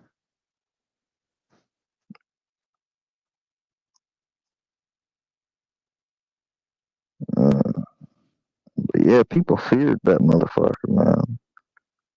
I love the scene in the movie where he confronts Easy, he gets him in that recording booth studio, and he says, "Don't make me change you, Eric." That's just it. That and the clip of him saying, "If you want to kill somebody, kids, don't use a gun. It's messy, it's loud." He said, "That's how you get caught." He said, "Hell, they could even match the bullet casings and stuff, ballistics."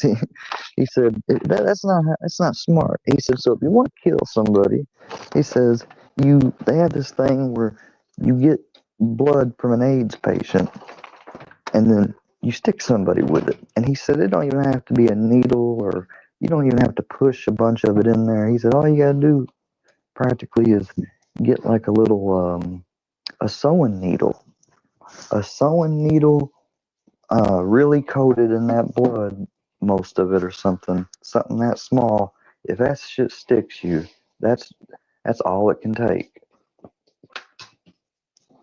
Much less getting actually stuck with a needle and getting like even just an inch of it pushed in you, and it's deadly." Uh, he said that's a slow death. He said that's an easy E thing, and then he laughs, and Jimmy Kimmel goes, "Oh my God." And he's just sitting there going, I'm like, bro, that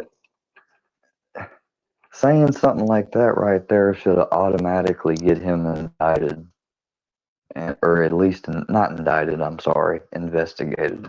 Indicted would be violation of evidence and okay, not indicted necessarily yet, but investigated straight up, because that's damn near, and it's not a direct admission of guilt, but what's the word, or the legal phrase? It's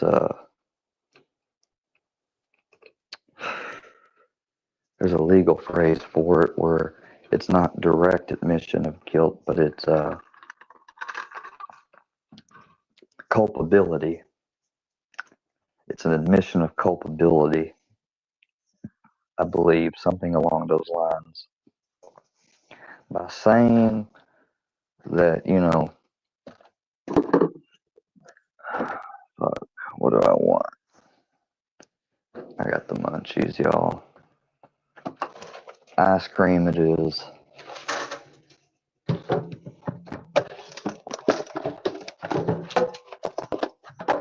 I can't believe you're gonna be a little pussy. I basically triggered Blind because I sent him a message. I didn't type in no caps or nothing. I didn't call him a name. I didn't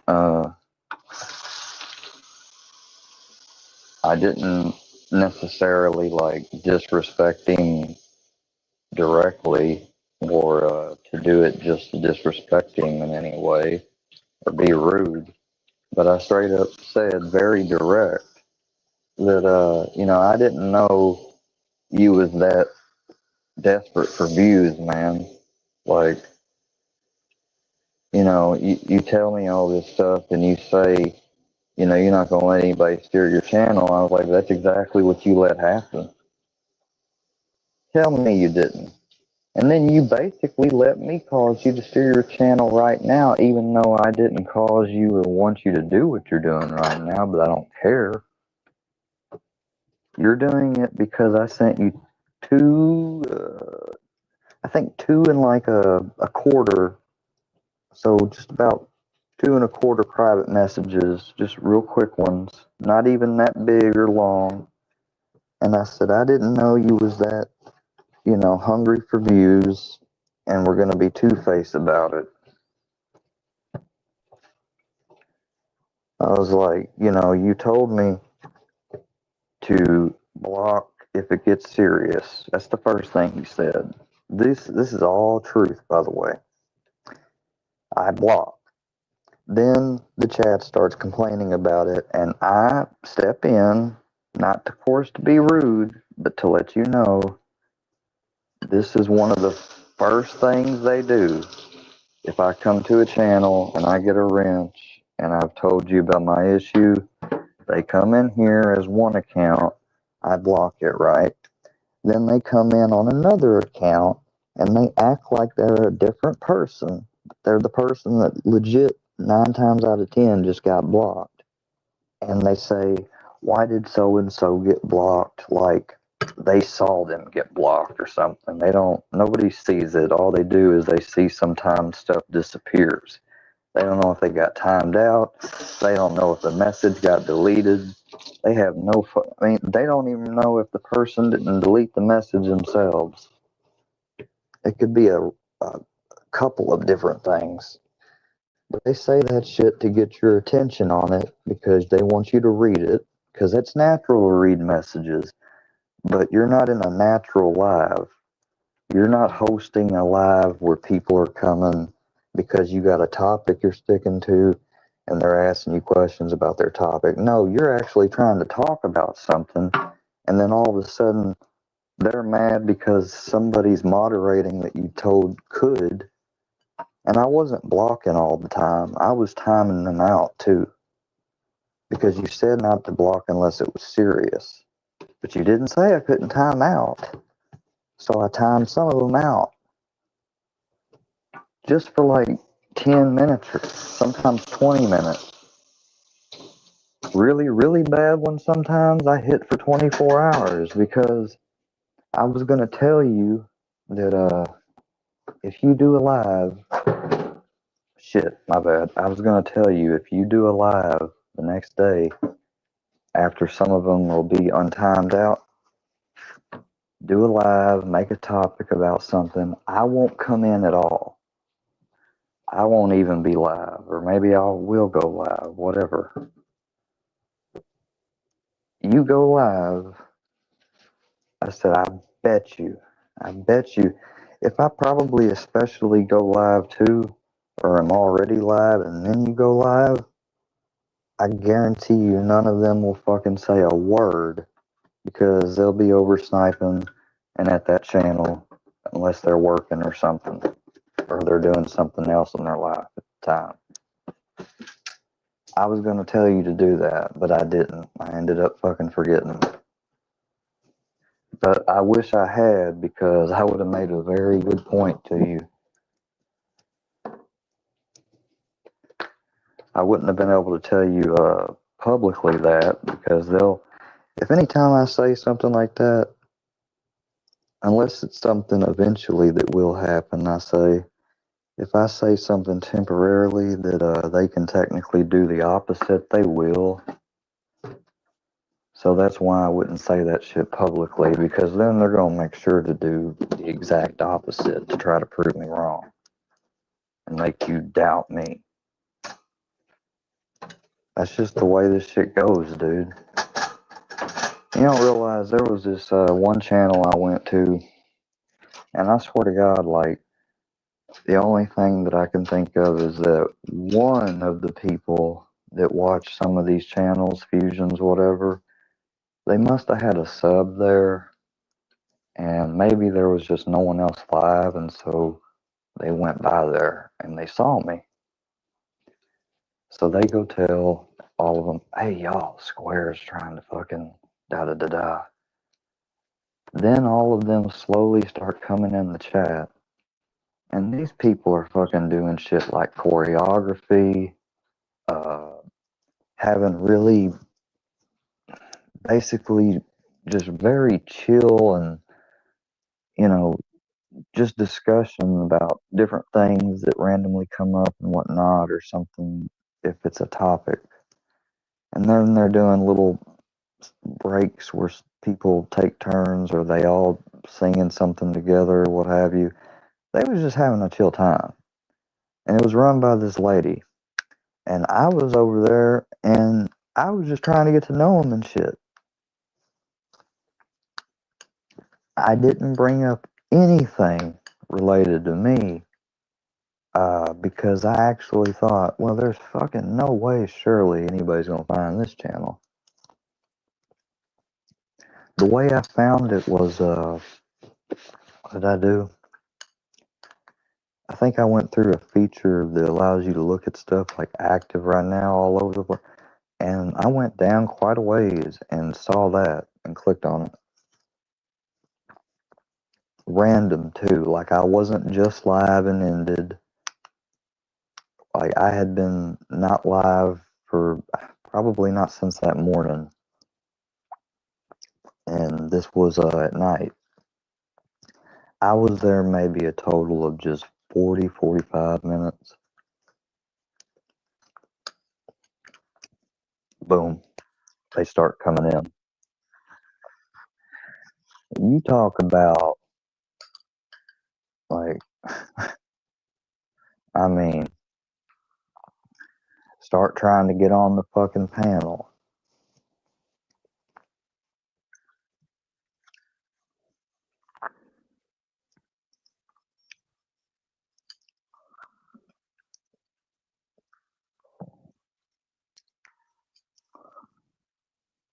Completely interrupt their live to be like, do y'all know who this guy is you got over here? Blah, blah, blah. They have never fucking just sat back in the bushes and said, let's watch this and bet on how he's gonna fuck it up without interfering. If they did, they would always, nobody would win anything. If they did, they did, but they've not even ever fucking done that. They fucking can't.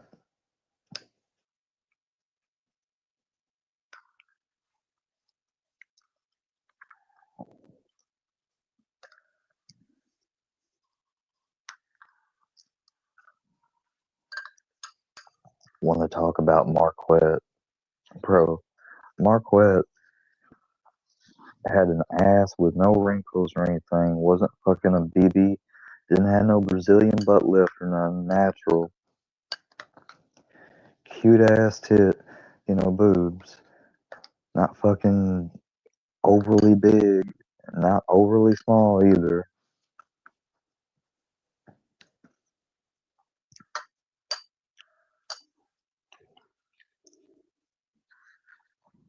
all them people I counted, and that's no bullshit. I can name them. Not only can I name them, most of them I can recall. Maybe if I sit there and think a second, even all of them I can recall certain experiences. Hell, I'm chatting with one. Well, I got one reply back from her when she's back around. Rather than at work or once she gets minutes. I tell you what I'm about to do. I'm about to find a way to get over there, see my bud who is moved back, and I'm about to I'm about to hook up with her. Sure am. She's single,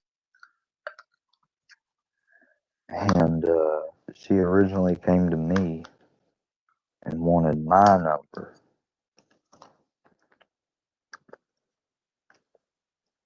And she remembers me.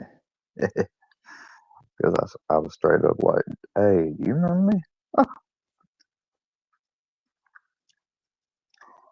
I'm like, worst that can happen is she say no, but of course she did.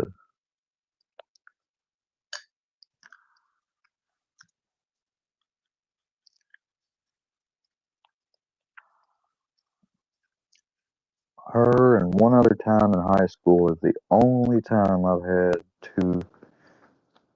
Well, that and my party with BFF. Well, what's a good rhyme for her name?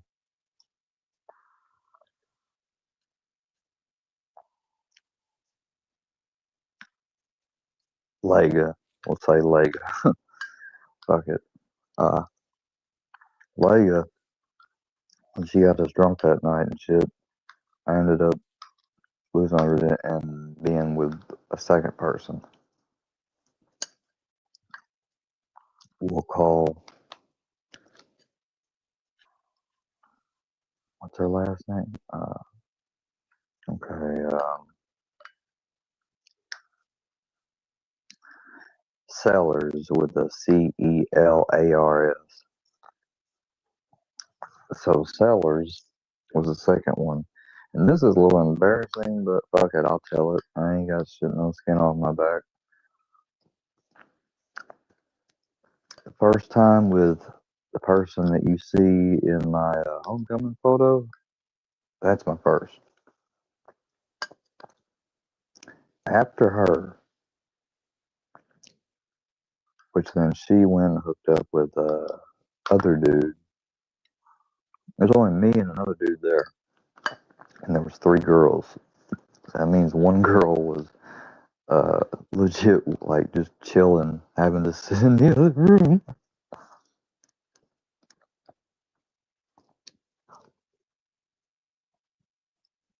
But that shit was crazy. I ain't never see that shit coming. Kayla dropped me off over there. Me and Kayla hung out earlier that day, just as friends. I sort of had a crush on her then, but I was really shy still and stuff, and I didn't really make any moves. And at that fucking time, Kayla was drinking a beer. Like, I remember us stopping and she got a six pack. And then she drove me over to Crothersville and dropped me off at Lega's house. I mean, that was the last time I seen her until we connected back, and then we ended up when our relationship basically was getting ready to start. This was crazy. It's like our time could have started then, might have even turned out a lot different. Like if we had, but we had talked about that once. She's like, she had ended up saying, like, I wish that that day I didn't take you over to your friend's house. She's like, but you were so shy. She's like, I felt bad.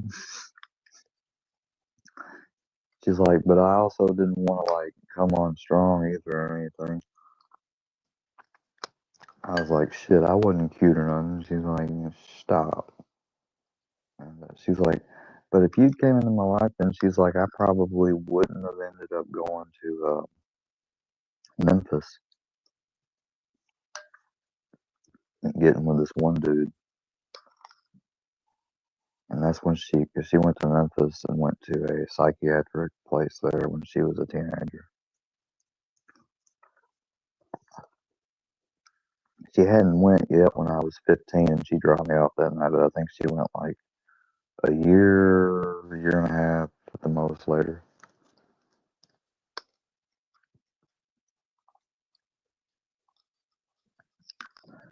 And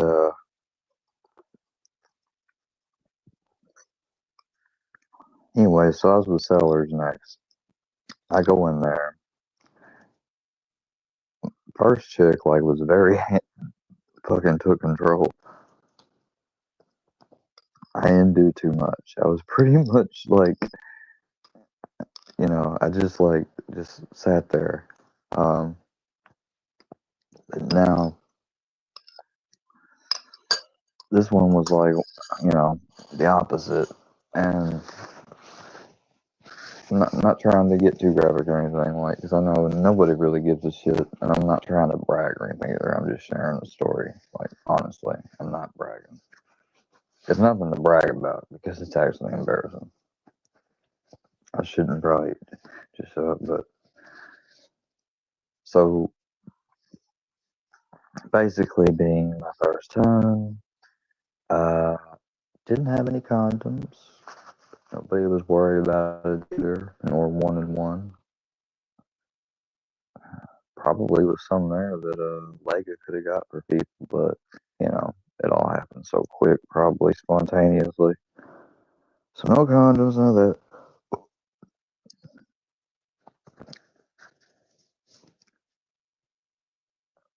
I couldn't. Well, I had a problem, not like a mechanical problem, but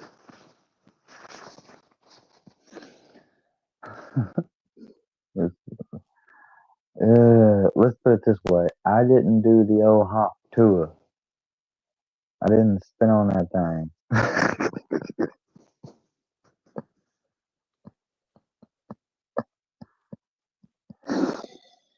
It was basically like trying to fucking put two blocks together or something. One's a square and one's a circle. Like,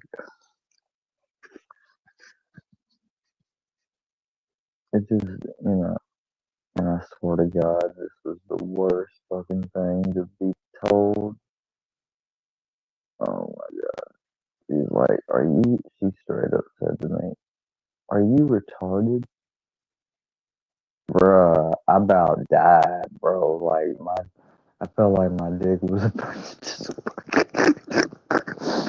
I was like, oh my God. I was like, what the fuck? Yeah. Like, I didn't even have the knowledge to try to play it off and be like, I'm sorry, I was teasing you, like, and try to play it off like that or none. No, I pretty much knew, like, so she straight up basically told me, anyways, yeah. So she had to tell me, and, let's put it this way. Uh, I didn't care and got that just about as over as quick as I could. That was a major fucking self-esteem fucking killer. I told my friend Lego, I was like, she's a bitch. She's like, what happened? She's like, don't tell me. She's like, I don't even want to know. What'd you do? I was like, it's not what I did, it's what I fucking didn't know what to do. She's like, oh my God, what? She's like, you ever read a book or anything? I was like, She's like, you haven't watched porn? I'm like, no. And I seriously haven't at that time. Like, I was so fucking green. I got made fun of it for it. I called, and that's where I got the nickname Square because they called me. So one of my friends called me that one time. She's like, "You're a square."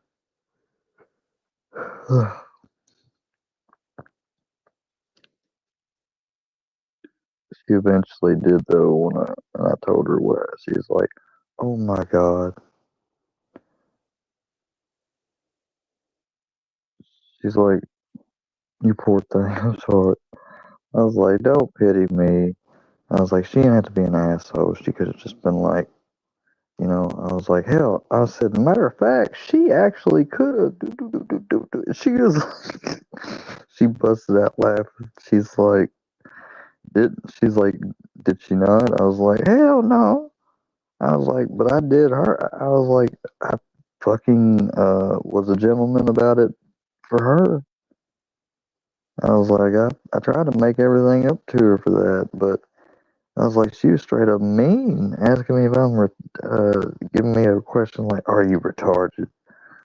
No, I'm sorry, I'm a virgin. Like, I'm sorry that I didn't read a book before this. I didn't see it coming. I didn't fucking prepare. Oh, that shit was fucking. And then next thing you know, I tell fucking my friend, refer to him as John Lennon.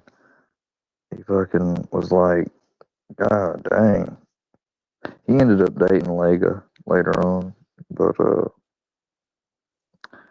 know, I never dated Lega. We drew each other's name that night, and it was like, no, like she went with Mike, but we was not about to do anything together. We saw each other as like a brother and a sister,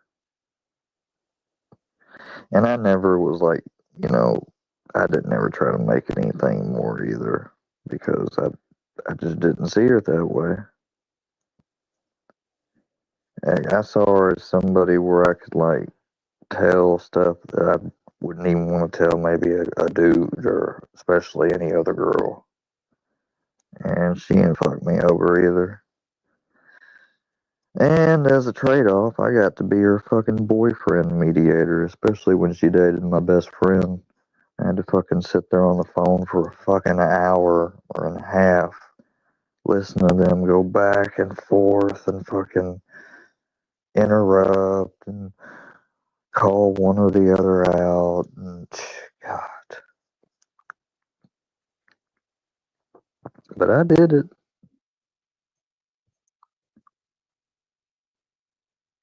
Luckily, neither of them got mad at me.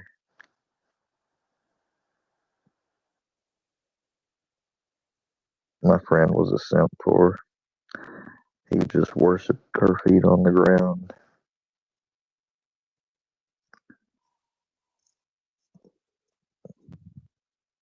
But what's crazy is I have no idea what she's doing today. I know that she got a family and stuff. Like one of the last active times I was cool with her was that I can remember most clearly was in college. She was going to college up north. I wasn't, but I drove up. I drove up there. She had a dorm room on campus or an apartment, whatever. I and her family rented, like worked on fixed up houses and had some rent houses. So she came from a pretty good, well off family. Not like rich, rich, but above average. You know, like her mom did it all alone. You know, and her grandma worked at the school with my grandma, and she dated another friend of fucking mine. You know, she was with him when I went up there to up north, and that's when they both got interested, and I showed them all the stuff that I learned in Nashville about the names and the stuff. And dude, the response I thought wasn't going to be that great, But when they did challenge things and question it, which I opened and welcomed, I didn't care, question things. I told them, all right, we're going to do a simple fucking exercise. I was like, there's no magic to this. There's no strings. I was like, do you got I said, you got a soda, right? Of course you did. I was like, get me a soda. Uh, I pulled out of my bag the shit that I brought to drink in the morning and water or smoothies. I was like, this is from the dude I got all this from. I was like, his company makes this. I was like, but it's not like a company, like a big ass multinational. I was like, it's, you know, regular people. I said, this fucking stuff has basic, you know how you have vitamins we take? I said, this has everything you actually need, but it's not a synthetic vitamin. See, vitamins are synthetic, and the ones that are natural, but even the natural ones, to make them and put them in that pill form, I said, they have to put the stuff through a lab and mess with the chemical structure some way. Sometimes they're usually heat treated too, so the shit's like processed and in a way cooked, so it's dead just as much as a pharmaceutical is a dead chemical salt. It's an active compound and drug, but the base makeup of it is chemical salts mashed into what we call a pill form, and the pill form is made out of material that is essentially dead and yeah, bad for you. You know, the stuff in it. Hell, especially with how there are some medicines that's not even like pain pills or drugs of abuse that will prednisone. I had a friend on it that later became a client I took care of who lost eyesight in one of his eyes because he had to take prednisone, which is a steroid. And if you take it too long, but you know, he was ordered to be on it that long, you know, they finally, it's something they discovered. And technically, I guess he agreed to, by there was a chance of it, but they didn't disclose that to him. He said, I tried to look into ways to sue for it, but he said by taking that medicine, I agreed to any risk and stuff. He's like, it's fucking bullshit. But essentially, he lost his eyesight. And then, did you know that even after it did that, the motherfucker was still wasn't taking it the whole time, but as time went on, if he'd go to the hospital or something, he would be prescribed that shit again. I'm like, they gave it to you again? He said, yeah, it's the only thing I can take to help with it. I'm like, dude, aren't you worried this shit could... He's like, well, he said, I know it sounds counterintuitive. He said, but once it's done made me blind once, the odds of it happening again, he said, there really aren't any. He said, he said, plus I only take it for barely a week. He's like, I will never take it as long as I used to. So he said, now if I took it that long, he said, I guess it could. But he said, that's pharmaceuticals for you.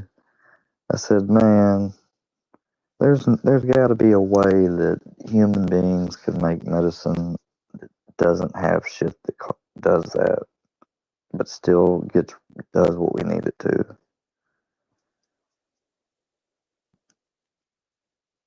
And there is, it's called essential oils. Essential oils, herbs, plants, Mother Earth clay, basically.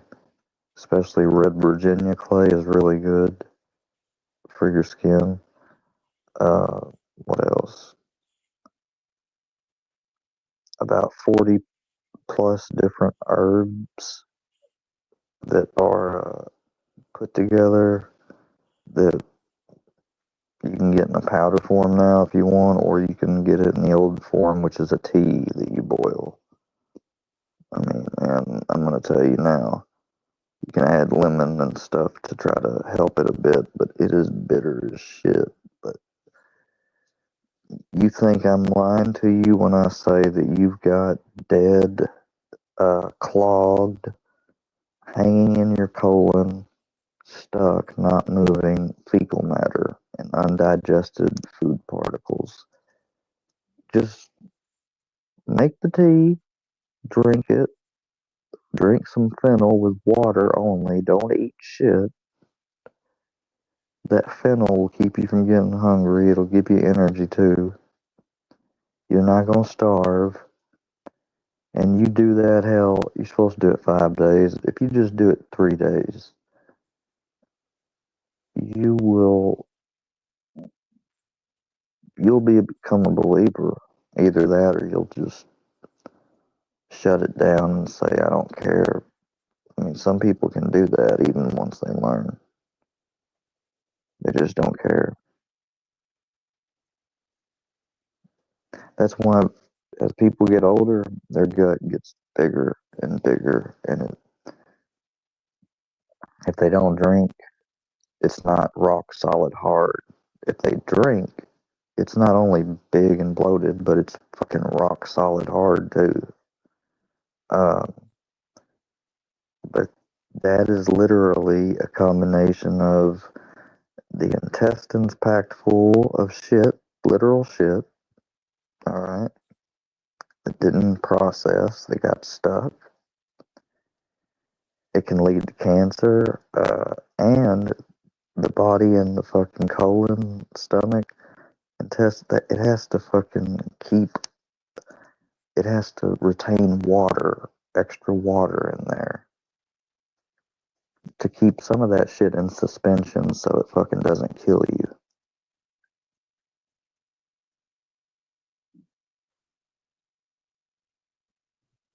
So 5 to 15 pounds average dead fecal matter plus maybe just 10 at the most if you're young, very young, up to 20 pounds of fucking water weight plus your actual muscle, fat mass and all that. Shit, no wonder. I was fucking 16, I did my first cleanse. I fasted 5 days. I didn't eat anything. On the third day, viewer discretion, trigger warning, graphic. I went to the bathroom. I had to go to the bathroom so bad all of a sudden. Not eating anything, again, just drinking water and fennel, playing Call of Duty Black Ops, smoking blunts. I go to the bathroom at my friend's house, and I could tell that it's like, without trying to be too graphic, it's not solid stuff. Some feels like it's somewhat small, solid, but it's just coming out. It's not diarrhea, but it's got some of that too. I finally get done. I take care of myself. I clean myself. I look at the toilet.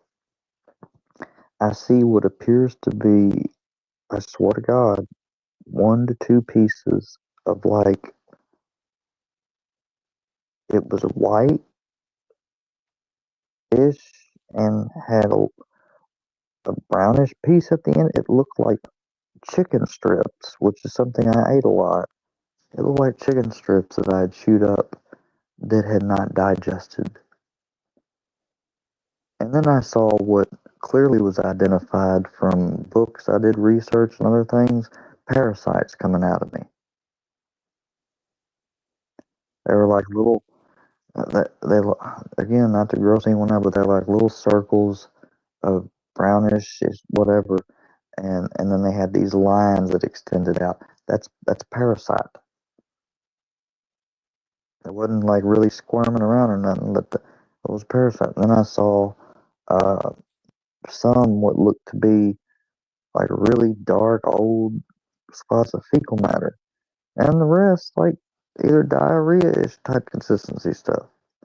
I mean, that's not normal. And I swear to God, each time I went to the bathroom and had that, while it wasn't comfortable at first, afterwards, you know how when you go to the bathroom you feel lighter and relieved? Take that and times it by like 4. I felt not just relieved, I felt like my nose and mucus uh, basically buildup was almost non-existent. I had no runny nose. I didn't have like a stopped up nose or full of anything that like I could breathe clearly.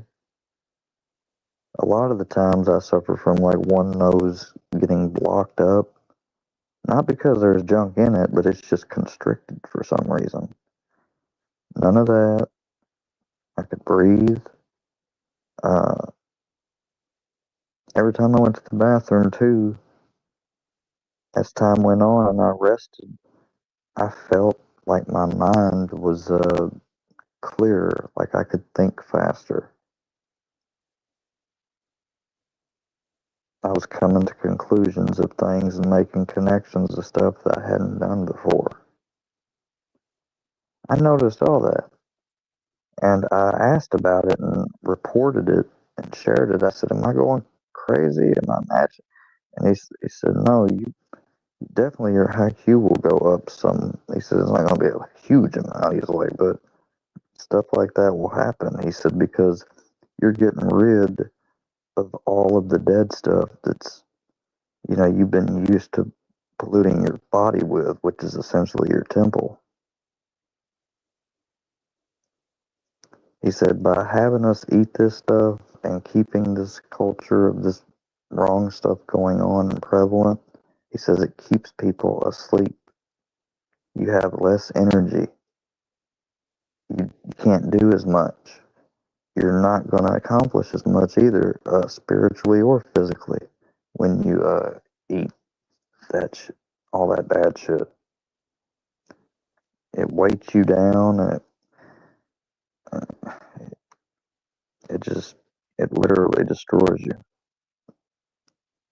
He said most of our organ systems and stuff, even without intaking a lot of anything besides water. He said just by intaking water, if you intake the correct type of water and you're not taking any other form of pollution or eating anything, he said most of your body systems will function incomplete in and of itself themselves. He said they may not grow, they may not expand as much because you're not providing a lot of nutrients, but just from that water alone, they will sustain themselves for a long, long time, uh, more than they will than you eating the standard American diet. He said, what we end up doing is destroying them with what we consume slowly over time. It takes about somewhere between 60 to 80 years for the human body to be destroyed through the eating of unnatural food, pharmaceuticals, drinks, drugs, as well as things like what should you call it? What's the word? Being around frequency, putting devices and different things. That's why when you go to nature, you feel very refreshed and stuff because I mean your body is an electrical system. When you wear shoes, which are made of rubber predominantly, that is a blocker. It keeps your electricity from not grounding. That's why when you take off your shoes or up until you take them off, you feel frenzied. You feel all over the place, especially after a long day of go, go, go, go, go. You take your shoes off and fucking put your feet on the ground or whatever. Or even just, you know, in your house. You feel 10 times better. It's not just a sensation from being out of your shoes. It's a sensation of your fucking body grounding. When you eat dead, cooked things, even though, yes, they can help sustain us to a certain point and stuff, and we had to eat that stuff for a period of time and we should have stopped, but we kept doing it because when the first person ate cooked food the first time by eating it, it caused a huge immune response and therefore a surge at the same time of energy from all the white blood cells rushing to attack the foreign matter. And it gave the person a sense, you know, of like energy, vitality, excitement. This is a false feeling that it gave. So then each subsequent time of eating it was to recreate that same feeling, and each time it gets more and less intense, just like a drug. And then by then they're hooked on eating it. But it's more than that now. That's how it first started out. And now we're taught that it's the standard American diet. When you have molars for teeth, you have a long colon, not a short colon like a fucking wolf. A wolf has a very small, short, acidic colon. And he has teeth and claws for fucking thrashing and slashing and to tear up muscle tissue and stuff. We don't have the type of teeth to be able to eat something without skinning it and all that and taking off that shit because we wouldn't be able to. There's no way.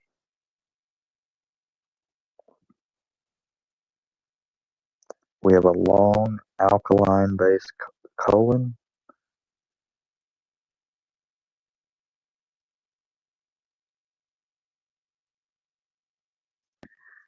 36 feet worth of intestines.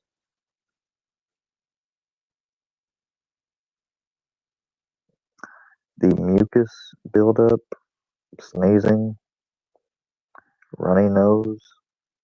Have you ever ate? It really, I get it. It tastes delicious because that's what we know.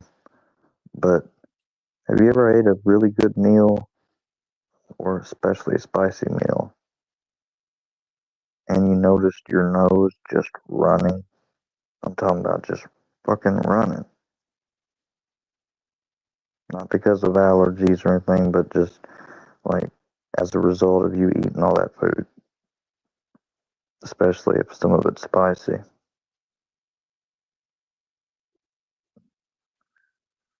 Have you noticed after Thanksgiving dinner or any holiday dinner or big celebration where we eat a big meal and people hang out at friends and families' homes and stuff and relax afterwards or watch the Super Bowl? Have you noticed after a big meal, people yawn, get tired, lay down, and take a nap? Why is that? I thought food was supposed to energize, revitalize, strengthen, and rebuild our muscles and stuff. But instead, right after we eat a big meal, people start feeling heavy, tired, and want to go to bed.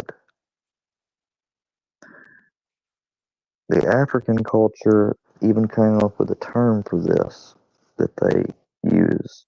They call it the itis. Itis is basically the feeling of getting sleepy after a big meal. especially a big meal.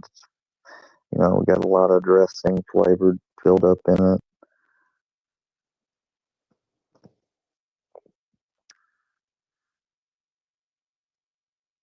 This came from an older culture and has been passed down, like I said, primarily in African culture and households. And that's where I learned it from. It's also mentioned in the Boondocks. There's an episode where he opens a restaurant. He sells a lot of food that is fat and greasy, chitlins, all this stuff. A triple bacon turkey, fucking extra bacon, Gouda cheese, damn burger that he ended up naming. What was it called? Fuck. What was the name of that burger? Ah,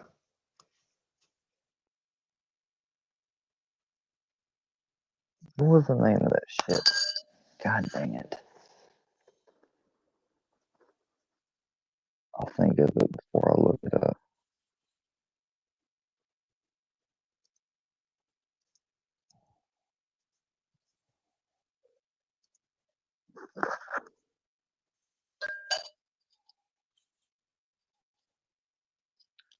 The name of the episode is exactly actually called the Itis. I just looked it up. The Luther Burger. That's what the fuck it was. I can't believe I couldn't remember that. A Luther Burger. And what ends up happening in the episode is this chick, she comes there along with a bunch of other people. They start getting addicted to the food. And there's like one guy that works there. He's Mexican. And he actually goes to college for African American studies, or he did once. And the grandpa's Huey, who has a book on from Malcolm X that says "Eat to Live," and he actually catches Huey going around with the book and trying to talk to people and shit. And every time he catches him, he moves him to washing dishes or doing something else. He's like, "Stop trying to preach this bullshit." He's like, "But Grandpa, you killing people." He's like, "No, I ain't." She, he said, He said, "Do you realize what this food is doing to them?" He's like, "Yeah, but it's making us, you know." He's like, and he said something in the kitchen, and he's like, "You can't keep feeding people this stuff. You are killing them." And he said, "He's right, senor." He's like, "Chitlins are the intestines and stuff of a pig. And back during the slave days, slaves would get the refuse and parts like this, and so they had nothing else, so they had to eat it to survive." He said, "But it was a survival technique. They stopped doing it after it was no longer necessary." He said, "I don't think people are supposed to eat this, at least at the very least, not regularly." And everybody looked around at each other like, where the fuck? Where'd he come from with all that? He's like, "What? I can't take a course of African American studies at the community college?" And he's like, "Well, no offense, but nobody asked you, Paco." Like, I mean, that's the truth. Like, chitlins, yeah. I tell you what, you'd have to pay me a lot of money, and I might eat one piece of it. There ain't no way I'm fucking gonna eat a damn whole fucking pig intestine. Fuck that. I seen these people on YouTube eat some motherfucking testicles of some type of animal, some type of Korea dish. I was like, man, I understand, man. Maybe long time ago people eating like that for some type of weird reason. But fuck, that's just nasty as a motherfucker. That's just like caviar. I will never spend no money for no caviar to try because why would anybody want to eat some fucking fish eggs? I mean, seriously, the fuck? God dang. Might as well fucking eat some bad heads next. I mean, what the fuck? people eat snails in fucking Paris. Fucking cockroach candy in fucking Korea and China. Not cockroach, but grasshopper and shit. Hell, probably some of them do eat cockroach candy. Yeah. Yeah. I've seen some bug candy before growing up. Somebody got in school from either a trip or ordered from somewhere or something. They brought it to school to show it off. Everybody was like, now eat it. They're like, let us see you eat it. I think one of them did. We all went, you.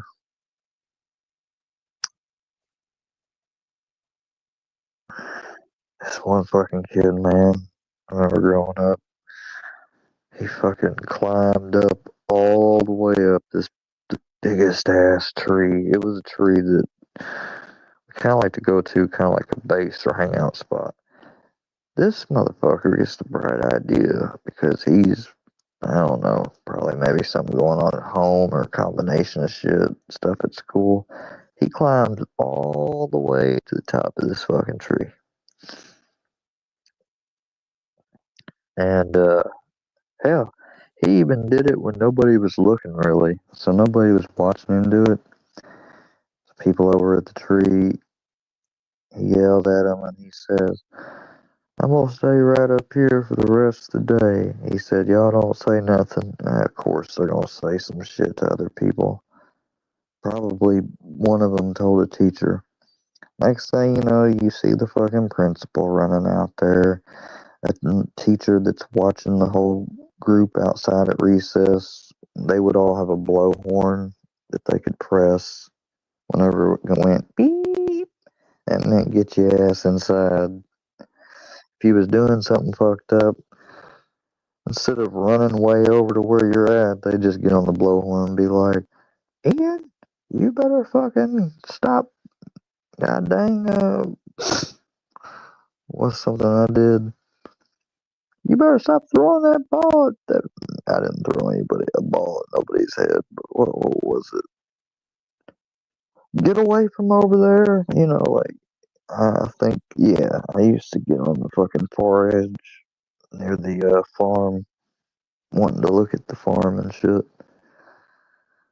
Our school was next to farmland and shit. Uh, so of course they all rush up to the tree and they're like, "What's his name?" They're like, "Why? Don't move." And then the teacher starts saying, "Everybody, boo! Everybody get inside!" You know, not wanting us to be out there to see it. And some kids started to head inside, but a bunch didn't. And I think they were like, "Come on, y'all gotta get inside." And I think somebody ended up saying, "Don't worry about." They're like, "Help me! I need you to go get." He's like, "Go get our very tall extended ladder if you can." And somebody would. He's like, "What's his name?" And then they done called. They called fire department, all that shit. They're like, "We don't need you to move. Stay exactly where you are." And he's like, "Oh, I can get down." And they're like, "No, do not get down." And of course, he starts to try to come down, eventually slips, and fuck. They didn't. They probably broke his fall somewhat, but he ended up falling and still hurting his arm, breaking it or some way. The skinniest fucking woman teacher ended up being the way he coming down on, so she really couldn't keep him completely from not hitting the ground. Just helped broke some of the fall. He starts crying, all this shit. We're finally getting ushered back in since now they don't need everybody. Yeah, it was insane, but not as insane as fucking. Um, Y'all realize how fucking solemn it was in school? Does anybody remember besides me? How solemn it was to be in class when, 9/11 was happening. We didn't even know. All we knew was that teachers were leaving and telling us, like, shoot, they would pick the most goody two shoes tattletale, be like, and putting you in charge of watch class. I got to step out, guys. It's something I got to check with. What it was, they was all gathering in teachers' lounge and different places where a TV was. The library was the closest to our classroom where our teacher went. And they was watching the shit unfold, like just the first plane had just hit. And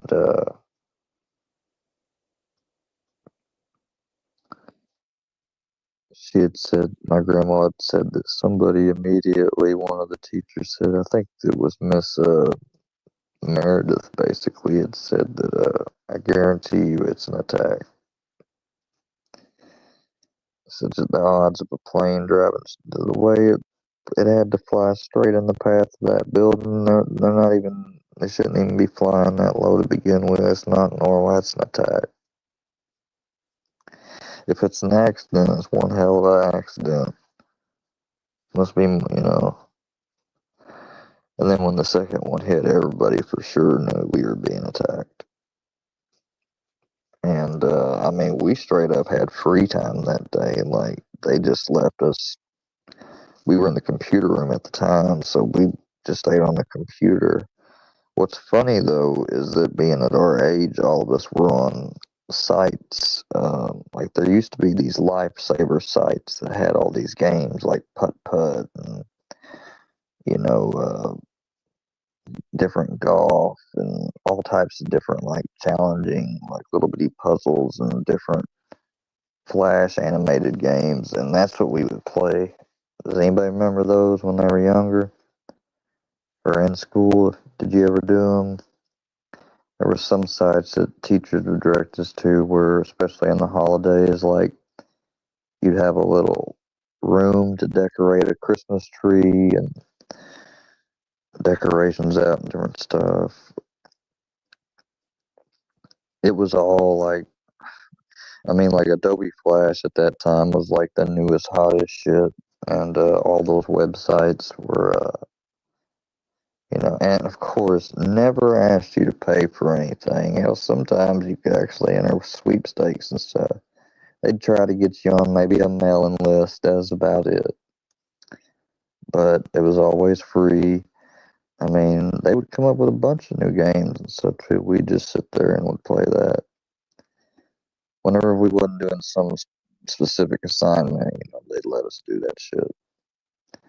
Or we'd go to cartoonnetwork.com, or we'd go to, what's another one besides Lifesavers? Oh, I think it was called Mini Hut. It was some game site called, what was it, Mini Hut? Let me look it up.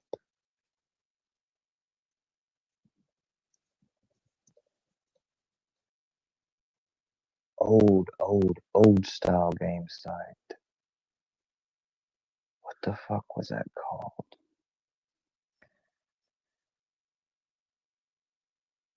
Mini Hut or Mini.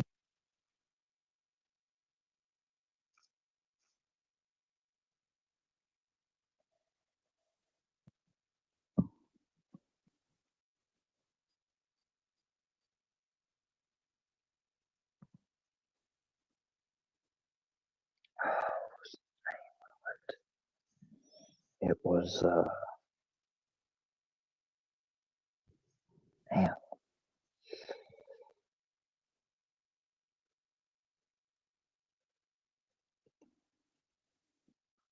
was Mini.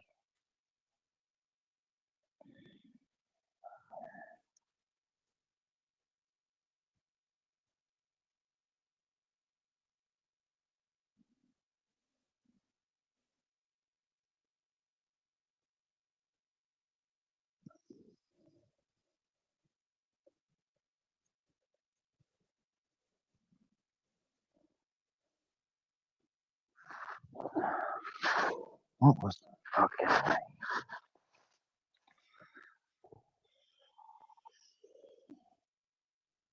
What the fuck, dude? Why would he do that? You a dumb motherfucker to ask that question. What's up, Z? I said earlier in the stream, if you didn't catch it, or because of my settings, you can't rewind. I said that me and you will play chess. I'm just wanting to study some more soon. Watching, and I've been doing the video lessons on my chess.com app, as well as the school I signed up for. I've been completing lessons and stuff, learning some stuff, just basics. Because you beat me a little too easy, or put it this way, you beat me a little too. You beat me in ways that, like, one of them I was able to see coming, some of the stuff, but I had limited options. And I might have even had another option I didn't see. I don't know. But another way that you beat me really threw me off was I didn't see any of the warnings or danger. And I feel like that surely if I had seen them clearer, I ought to have been able to try to block some way. And so I wanna make sure I fucking brush up on stuff before we play again.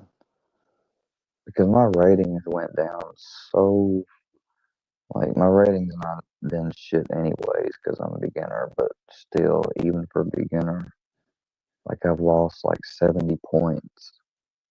I don't like that. And I gotta give a shit about my rating because, I mean, I'm serious. Like, I'm planning to get into a competition one day.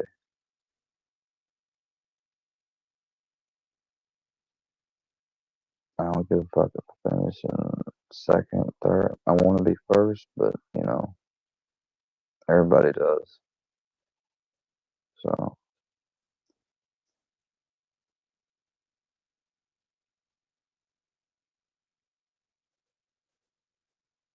doing this chess school, though, is probably it's probably the most extracurricular activity.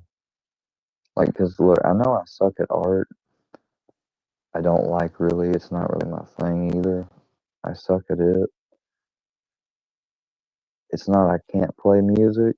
That's challenging too. And what's the other thing? I don't particularly, it's not that I don't like sports, I do. But, you know, because of certain things, like, I don't want to, I mean, I would play sports if I had, you know, but kind of don't have the, I mean, it's not really fun to play yourself. So this is something that I can do.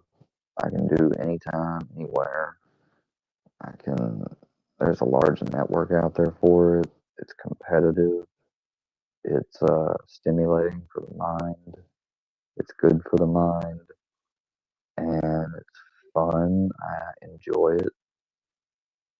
There's just a, you know, there's a lot of pluses about it. So I think it's like, when I came across it here recently and thought about it, I was like, I remember when I was really younger, like I said, I'm going to get into it. And it's one of those things I said I was going to do, and I just didn't. I think I did actually get a chess set and stuff, but I still didn't do it. It's just like when I got my guitar, I learned a little bit. I started getting calluses on some of my fingers, but I stopped. I dropped it. I didn't keep developing it. That's why I never really learned. The only thing I didn't stop with was clarinet. I learned how to play it. I did play it, But after a year of doing it and a year in band, I put my foot down. I said I quit. I said I got made fun of way too much for it. I was like, I picked it because I liked how it was unique. I thought, I myself liked the sound of it. And I'm like, everybody usually picks trumpet or something like that. It only has three uh, things, three buttons. I was like, I'm gonna choose the clarinet, and I just get fucking made fun of, like, for choosing it. And I just got so sick of it. Like, I didn't allow it to make me not do my best, but after that first year, I was like, yeah, no, nope, I'm done with band. And that's when I joined JROTC. So I never did fully give up, but some things, like, I did the best I could that first time, and then I just didn't repeat it because it was a bad experience. So I changed it to something else. JROTC I excelled in. I fucking became platoon leader. My shoes were always shined. I was perfect in drill. I was perfect in fucking, you know, doing my right face, left face, bow face. I made sure to always pass ACE uniform inspection. Sergeant Major Newton would call me high speed. He'd say, calm down, high speed. He said, you want to do everything, but you just want to do it so fast. He's like, I see you. And he said, you just set always to go, go, go, go, go. And you forget to do important things. I said, yes, sir. Because I know he's not wrong. I don't know why. It's just, but see, then after all of that, when I was younger, fast forward to when I get a hold of some of this esoteric and spiritual information, one of my karmatic things says, because of the way my natal chart is, it says, because of these planets in the order they on, it basically causes the person to sort of plow through and have a zestful approach to life. In other words, I get up and I get whatever's in my head is going to happen. And I kind of just, like, I go through it a little haphazardly. And it says that I need to strike a balance by basically knowing what I'm good at and, you know, doing that, but not moving so fast, basically, in other things, not, take it more slowly and deliberately because I just plow through it. It says plowing through it, so I don't want to plow through it. And it's like when I read that, I was like, that's been something that's, I was like, I literally used to get called high speed because I fucking moved too fast. I would fuck up. I was like, and then I read this just from my name, my birthday, and location of my birth, and what the fucking planets and shit was. I was like, they fucking decipher me. I was like, and people say this shit's random. If that's the case, then, the next person should get the same thing, but they don't. I did one on my grandfather and my grandma and my brother, and I read them all, and each one of them was different. Uh, I don't even believe any of them had something that was the exact same.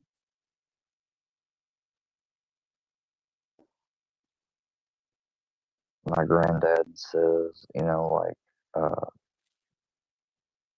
that he essentially, it spells out that he's very orderly and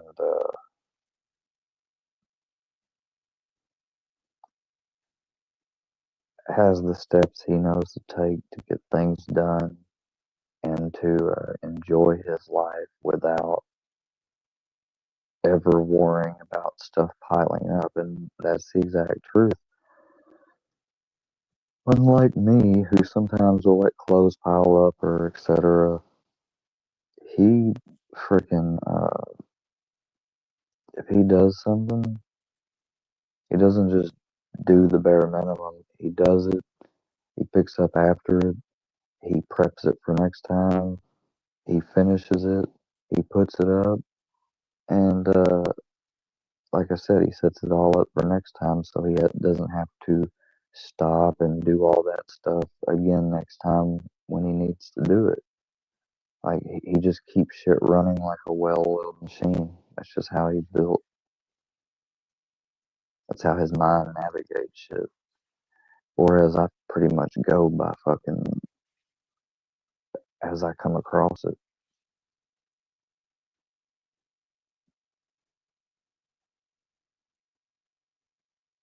I mean, it spells that out and says that's how he is, and then that's how I am. And if anybody could read it, brand new that came into our life, they could observe us, and then we ask them to read it after they observe us, because that's the best way for them to see that, they can't say then that we read it and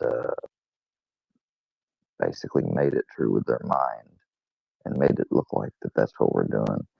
If they see us both act differently in that respect, to where they read it afterwards and it points it out, which it does, I mean, it's hard for someone to say, well, that's just random and can fit anybody.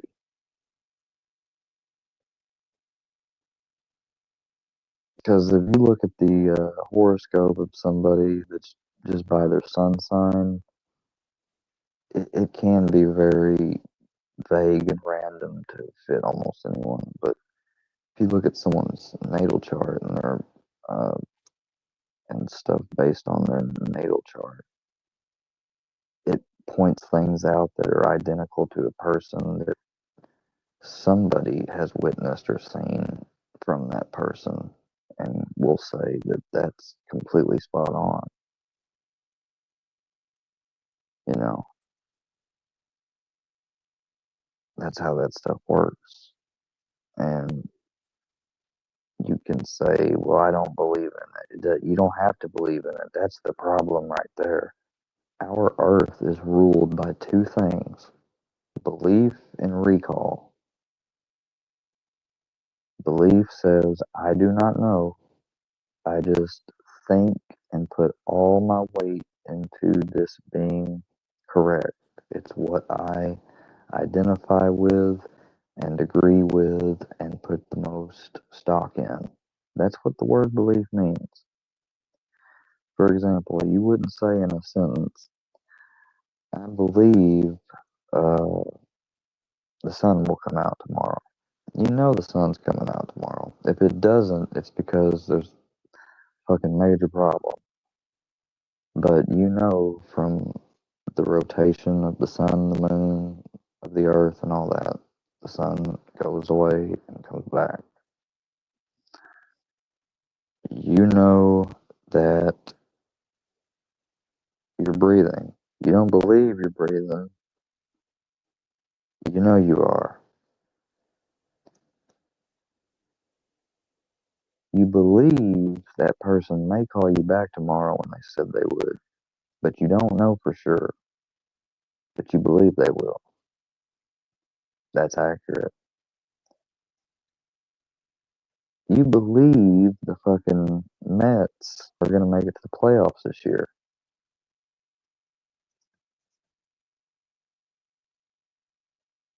You believe that your, young adult will be in by curfew time. But you don't say you believe you're going to wear this specific shirt. You know you are. when you pick it out and put it on. When it comes to religion, religion is based on belief. It's all based on belief.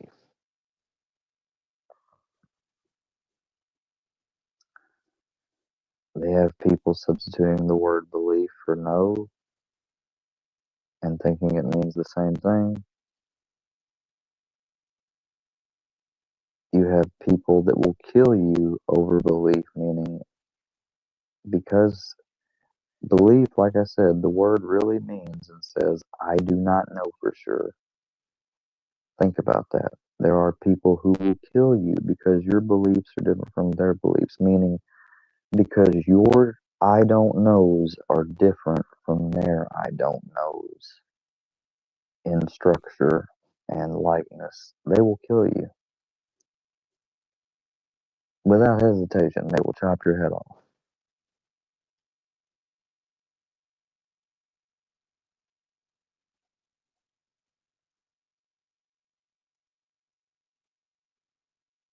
Because you don't believe the beliefs and practice the stuff of the Mexican cartel or betray them in any way, they'll chop your head off. That's why you had the sermon on the sword with the Quran, which that's when they came through and they say either you believe in the Quran and what we do and our law, Sharia law, or we're going to chop your head off.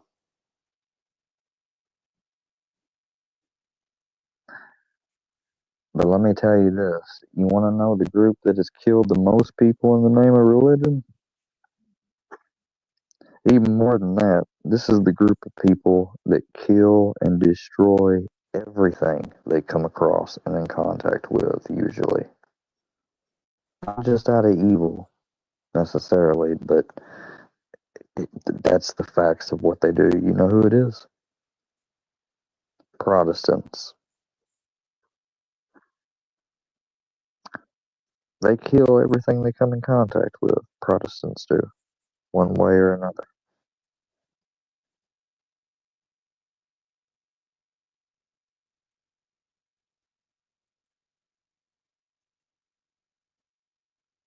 White, Anglo-Saxon, Christian-based Protestant people and their descendants. What happened to the American buffalo? Well, that was a major source of stuff and resources for the Native Americans. White, Anglo-Saxon, Protestant descendants hunted, or not hunted, but killed buffalo. Didn't use anything of it or ruined it to where it wasn't able to be salvaged and used, and killed them at a rate so high that combined with the rate they were normally hunted and killed made them extinct.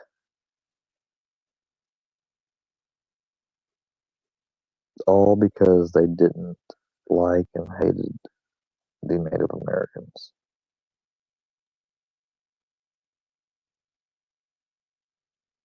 Thank God some of the descendant, I think relatives, close relatives, Buffalo in Canada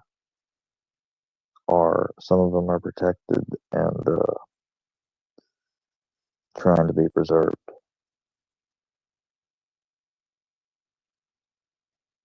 See, when something becomes extinct, if Mother Nature didn't plan it to become extinct, if it's extinct as a result of mankind's interference, we have no idea how that's going to affect the environment. Sometimes we do, and sometimes we don't find out till later. Sometimes we never find out what it's doing. It's like if we lose the bees, you realize we're fucked over some bees? You probably thought bees and, they could be gone. Oh well. Shit.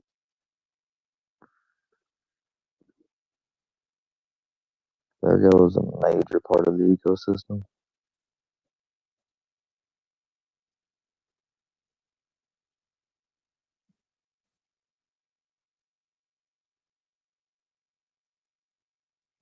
I think this country could completely plummet into chaos and disorder.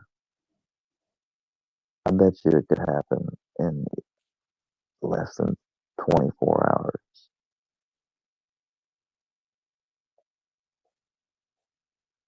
All it would take is a EMP in those three locations, no internet, no phone, radio for the short time being, maybe.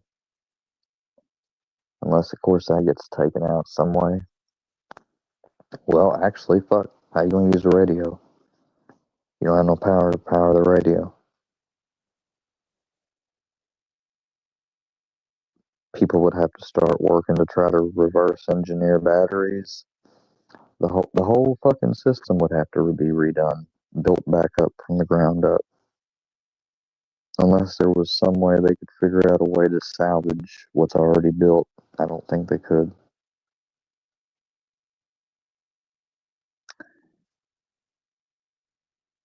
Maybe.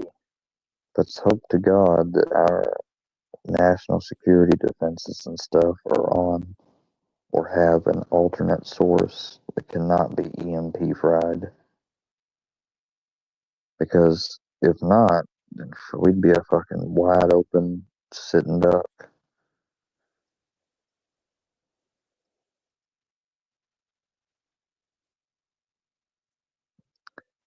If an event like that happens, you have a lot of people who have underground missile silos, uh, self-created underground bunkers and different things, and they will immediately head to those sites and get there.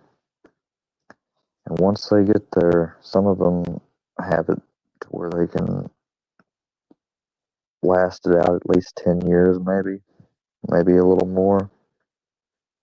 Completely self-sufficient. The only bad thing is when they run out of, unless they've got a way to where they can grow food or some way down there. Some of them do, some of them only have a supply of it. When they eventually come out to the surface, what's the fucking world gonna be like? It may not be worth coming out to. The meek will inherit the earth. Who knows? I think Kim Jong-un would try to, oh, Rocket Man.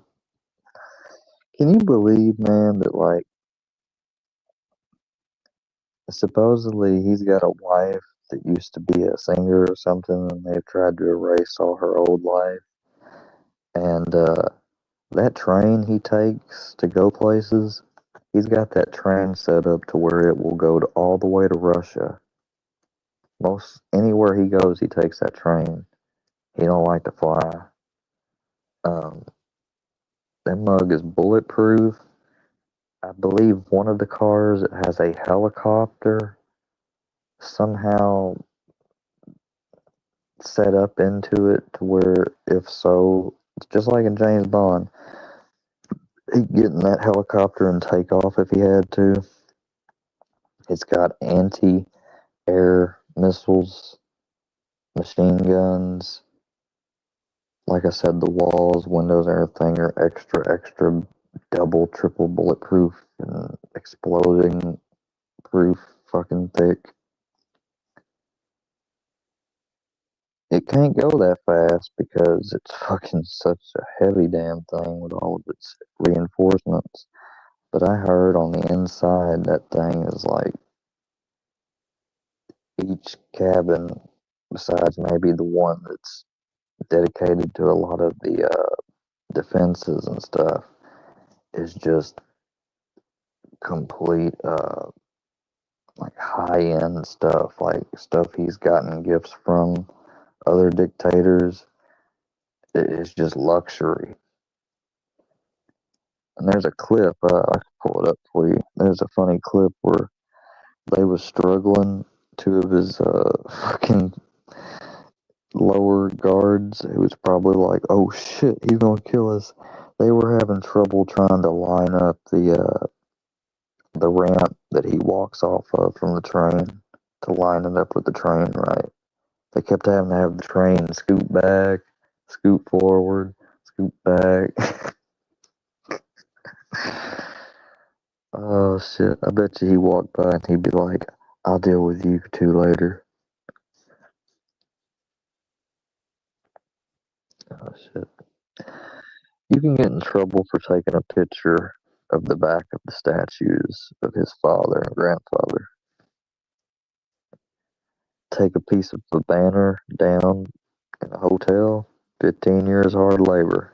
Come back home to the U.S. with a concussion and coma, and then die a few days later. Go over there with a vape product or something, probably end up in damn prison. Hard labor.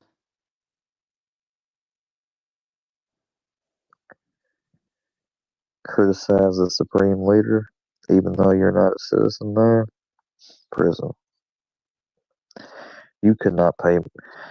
They would have to pay me a lot to go to North Korea, and when I would go there, I would go with nobody that's a dumbass or prankster, because they are not fucking gonna get me locked up. Hell to the no. Like, do you know them? No, sir. I am completely alone. I have nothing but my guide and my guide chaperone, who's my tour guide. I am completely alone on this trip. I am here to appreciate North Korean culture.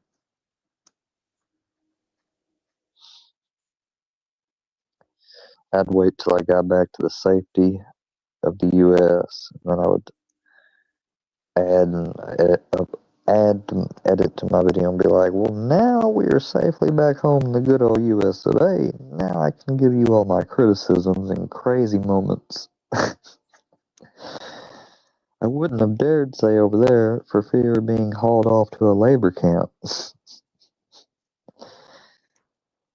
This ain't no joke, man. I'm laughing, but it's a fact. People get taken to a Do you realize if your home catches on fire over there, before you try to get your children out, worry even about getting yourself out, anyone else, pets, belongings.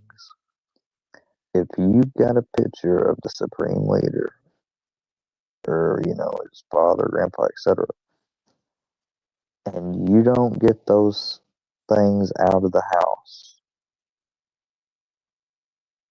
and they burn, yep, you go into a labor camp. You go into prison. I'm fucking serious. I'd be like, I don't. And then if you try to say, well, I don't own any, like, that might not be a great answer either. But, yeah, man, that's fucking insane.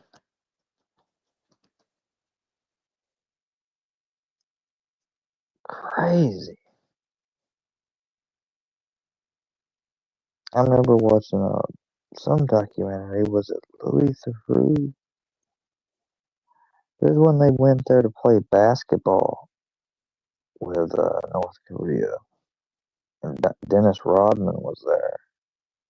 Him and Dennis Rodman are like fucking, but like best friends, man. And they were serious about basketball. I'll tell you that. They was trying to learn that shit to dominate. I hate to say it though, but I think it was the Globetrotters, if I'm not mistaken, Harlem Globetrotters. I could be wrong. Some team from the U.S. they came over and they whooped their ass. Uh,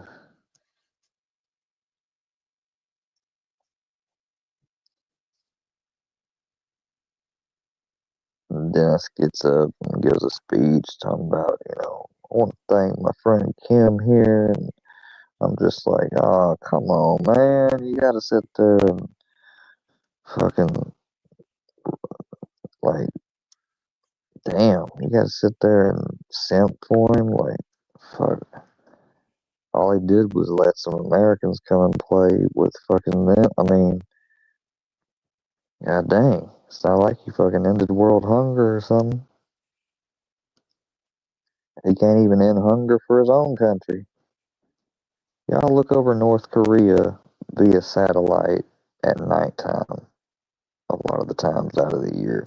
You know that the only lights showing up on the map are coming from government and wealthy type homes and buildings. Most of the country can't even fucking keep the lights on. Whether it's old infrastructure, can't update it, repair it, I have no idea. I have no idea. Some people there eat grass regularly to try to supplement the fact that they have no food. Fucking grass.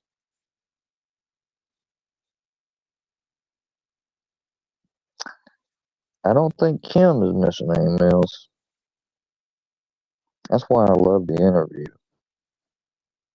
Like, I wish we could get more North Koreans to see the interview because that shit is fucking funny. Like, I've kind of, as I've gotten older, I've gotten a little more tired. And, you know, like these spoof type films, some of their little gimmicks is just so over the top. I'm like, yeah. I've only seen that so many different times. But that was one that I can genuinely watch again and again and laugh at. Seth Rogen and James together are very fucking funny.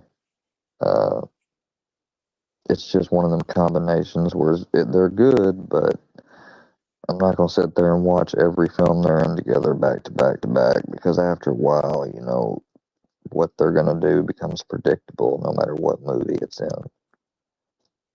Very predictable. That's the only complaint. Jonah Hill, he's a great actor.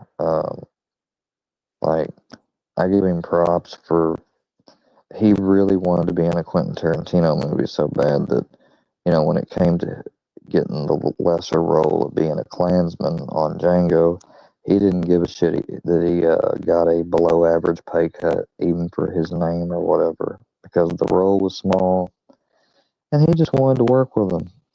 Like, fuck, you got Sam Jackson, fucking Leonardo, Jonah Hill, fucking Jamie Foxx, Christopher Waltz, fuck.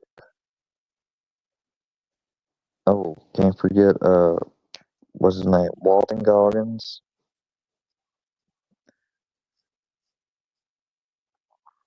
Shit, man, just a phenomenal fucking cast. I think my favorite scene was when he actually broke his hand, like Leonardo. He slammed his hand so hard without thinking, getting in character. He cut his hand on glass, and they just kept running. He didn't stop or anything, and he got the idea pretty quickly. He's like, he grabs what's her name, Heidi, by the face, and just is smearing his real blood that's bleeding from his hand from cutting it on the glass and breaking it. He smears it all over her face. He said, if the price for 15,000, how much was it? How much was he wanting again?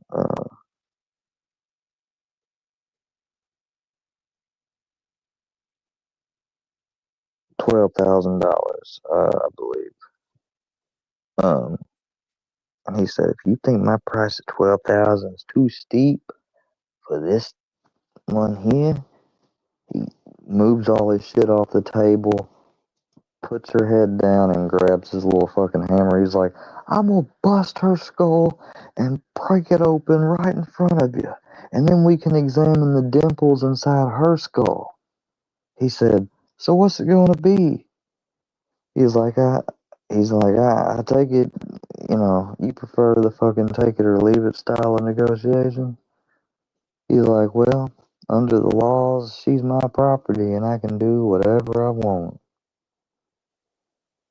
He pays her But then, man, they could have all left if he could have just, like, fucking swallowed his but he couldn't. Like, he had to shoot that dude. Right before he did, he was sitting there thinking of that dude he fed to them dogs. And he just couldn't get that shit out of his head. I thought that was masterfully done. The way it did little flashbacks while Beethoven was playing. And he finally went to her and he's like, "Stop playing Beethoven." And you could tell, like, how dumb he was because he's like, "I wonder what Mr. Dumas would have thought of it." He said, "You must have named your slave after his lead character in The Three Musketeers." He said, "Soft-hearted Frenchie." And he turned around and he goes, "Alexander Dumas is black." So it shows he didn't even know fucking the character he named his slave after from a novel. He didn't even know it was written by a black. Like, he knew they were. He thought they were French, which they were, but he was black. Like, he didn't even know. That's how dumb he was. And so he one-upped him intellectually. He signed the papers and then he left. And then dude's like, shake my hand. And he kills him.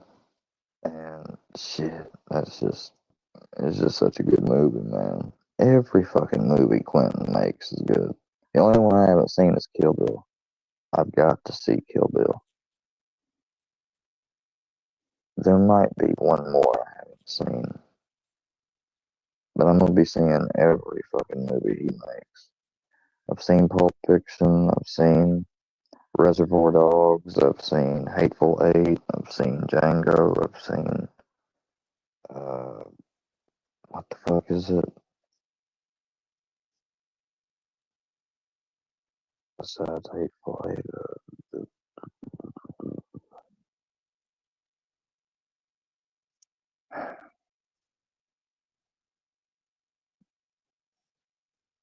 Once Upon a Time in Hollywood. I saw it. I haven't seen Kill Bill.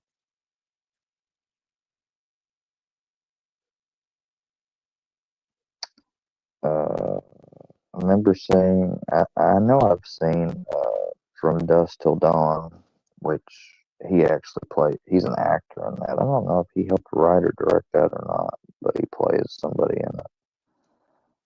What's the other?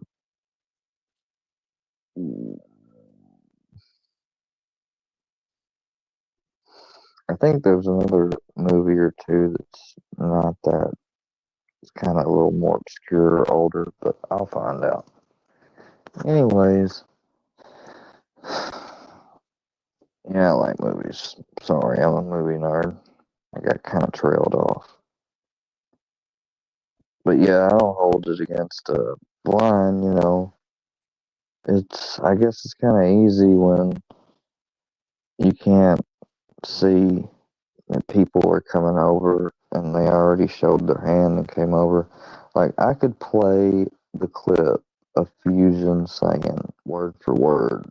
All we gotta do, like, it's not gonna last long at blinds. He's talking about, he's like, all we gotta do is keep putting pressure until we find a weak spot. It won't, be forever. Literally, like the night after, I think it was either the first or second time I went to blinds.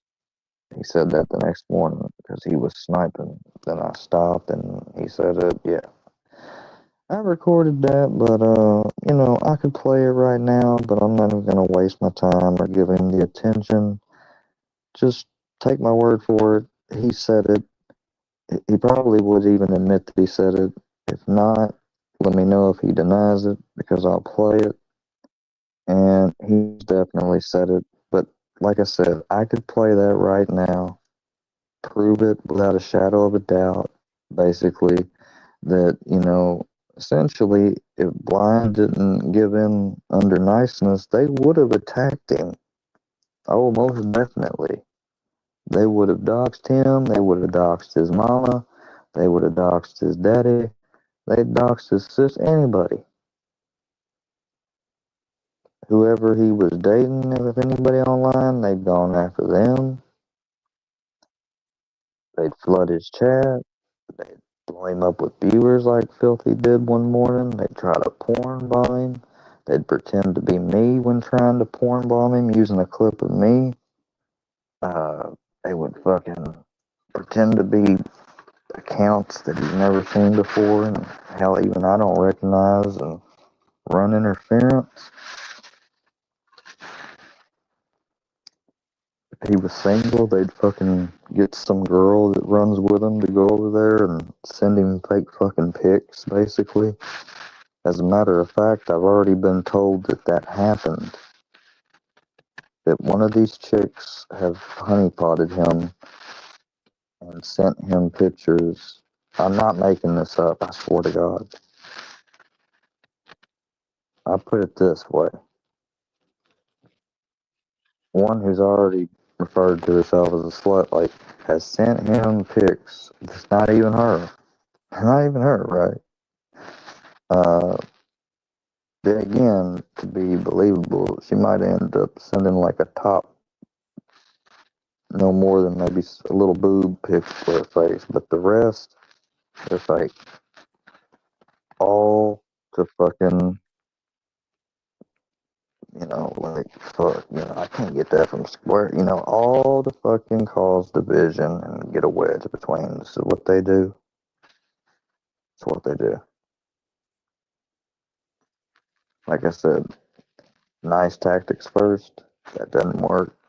Hardcore. It's a simple fucking MO. It's not hard. But whatever. I'll tell you this. One more thing. Guess what?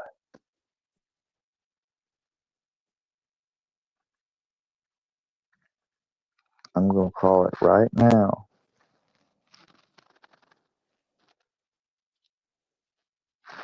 Um, I'm gonna give one ominous reference, and I will break down the meaning later. So remember, I said this right here, so you can't say later on I just made it up.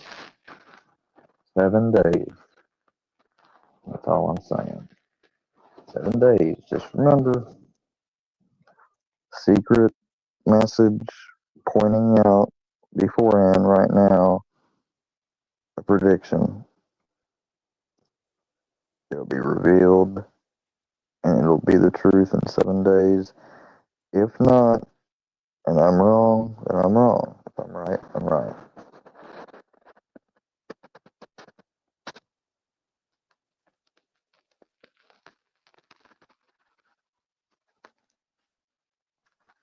RN? You mean registered nurse? I would really like to. That was going to be my path one time. The only problem is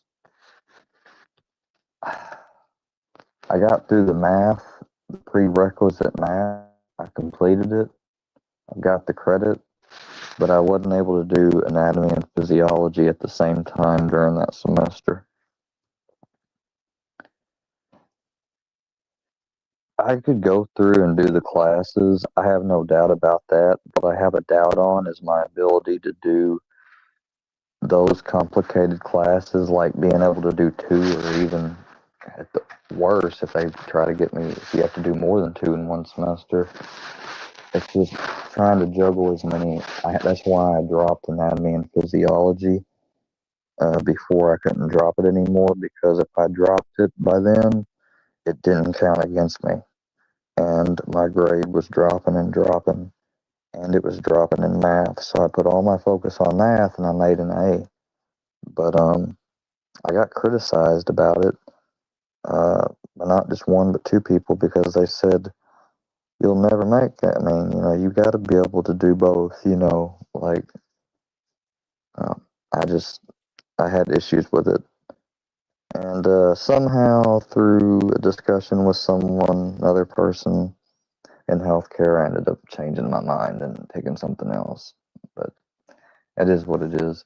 Miss Pitbulls, please talk to me and reach out to me. I'm gonna get off here. I've been on here for a while. My download's done. I didn't really get to go over no videos or nothing, but like I said, it was just trying to chill, waste time.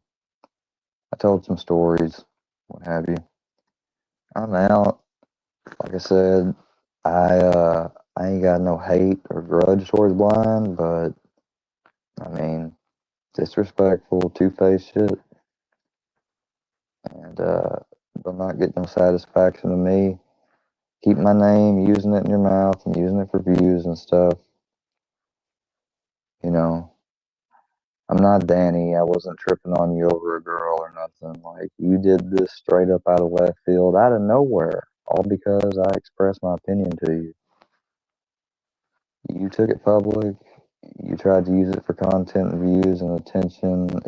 It's pretty sad, man. I think even they're laughing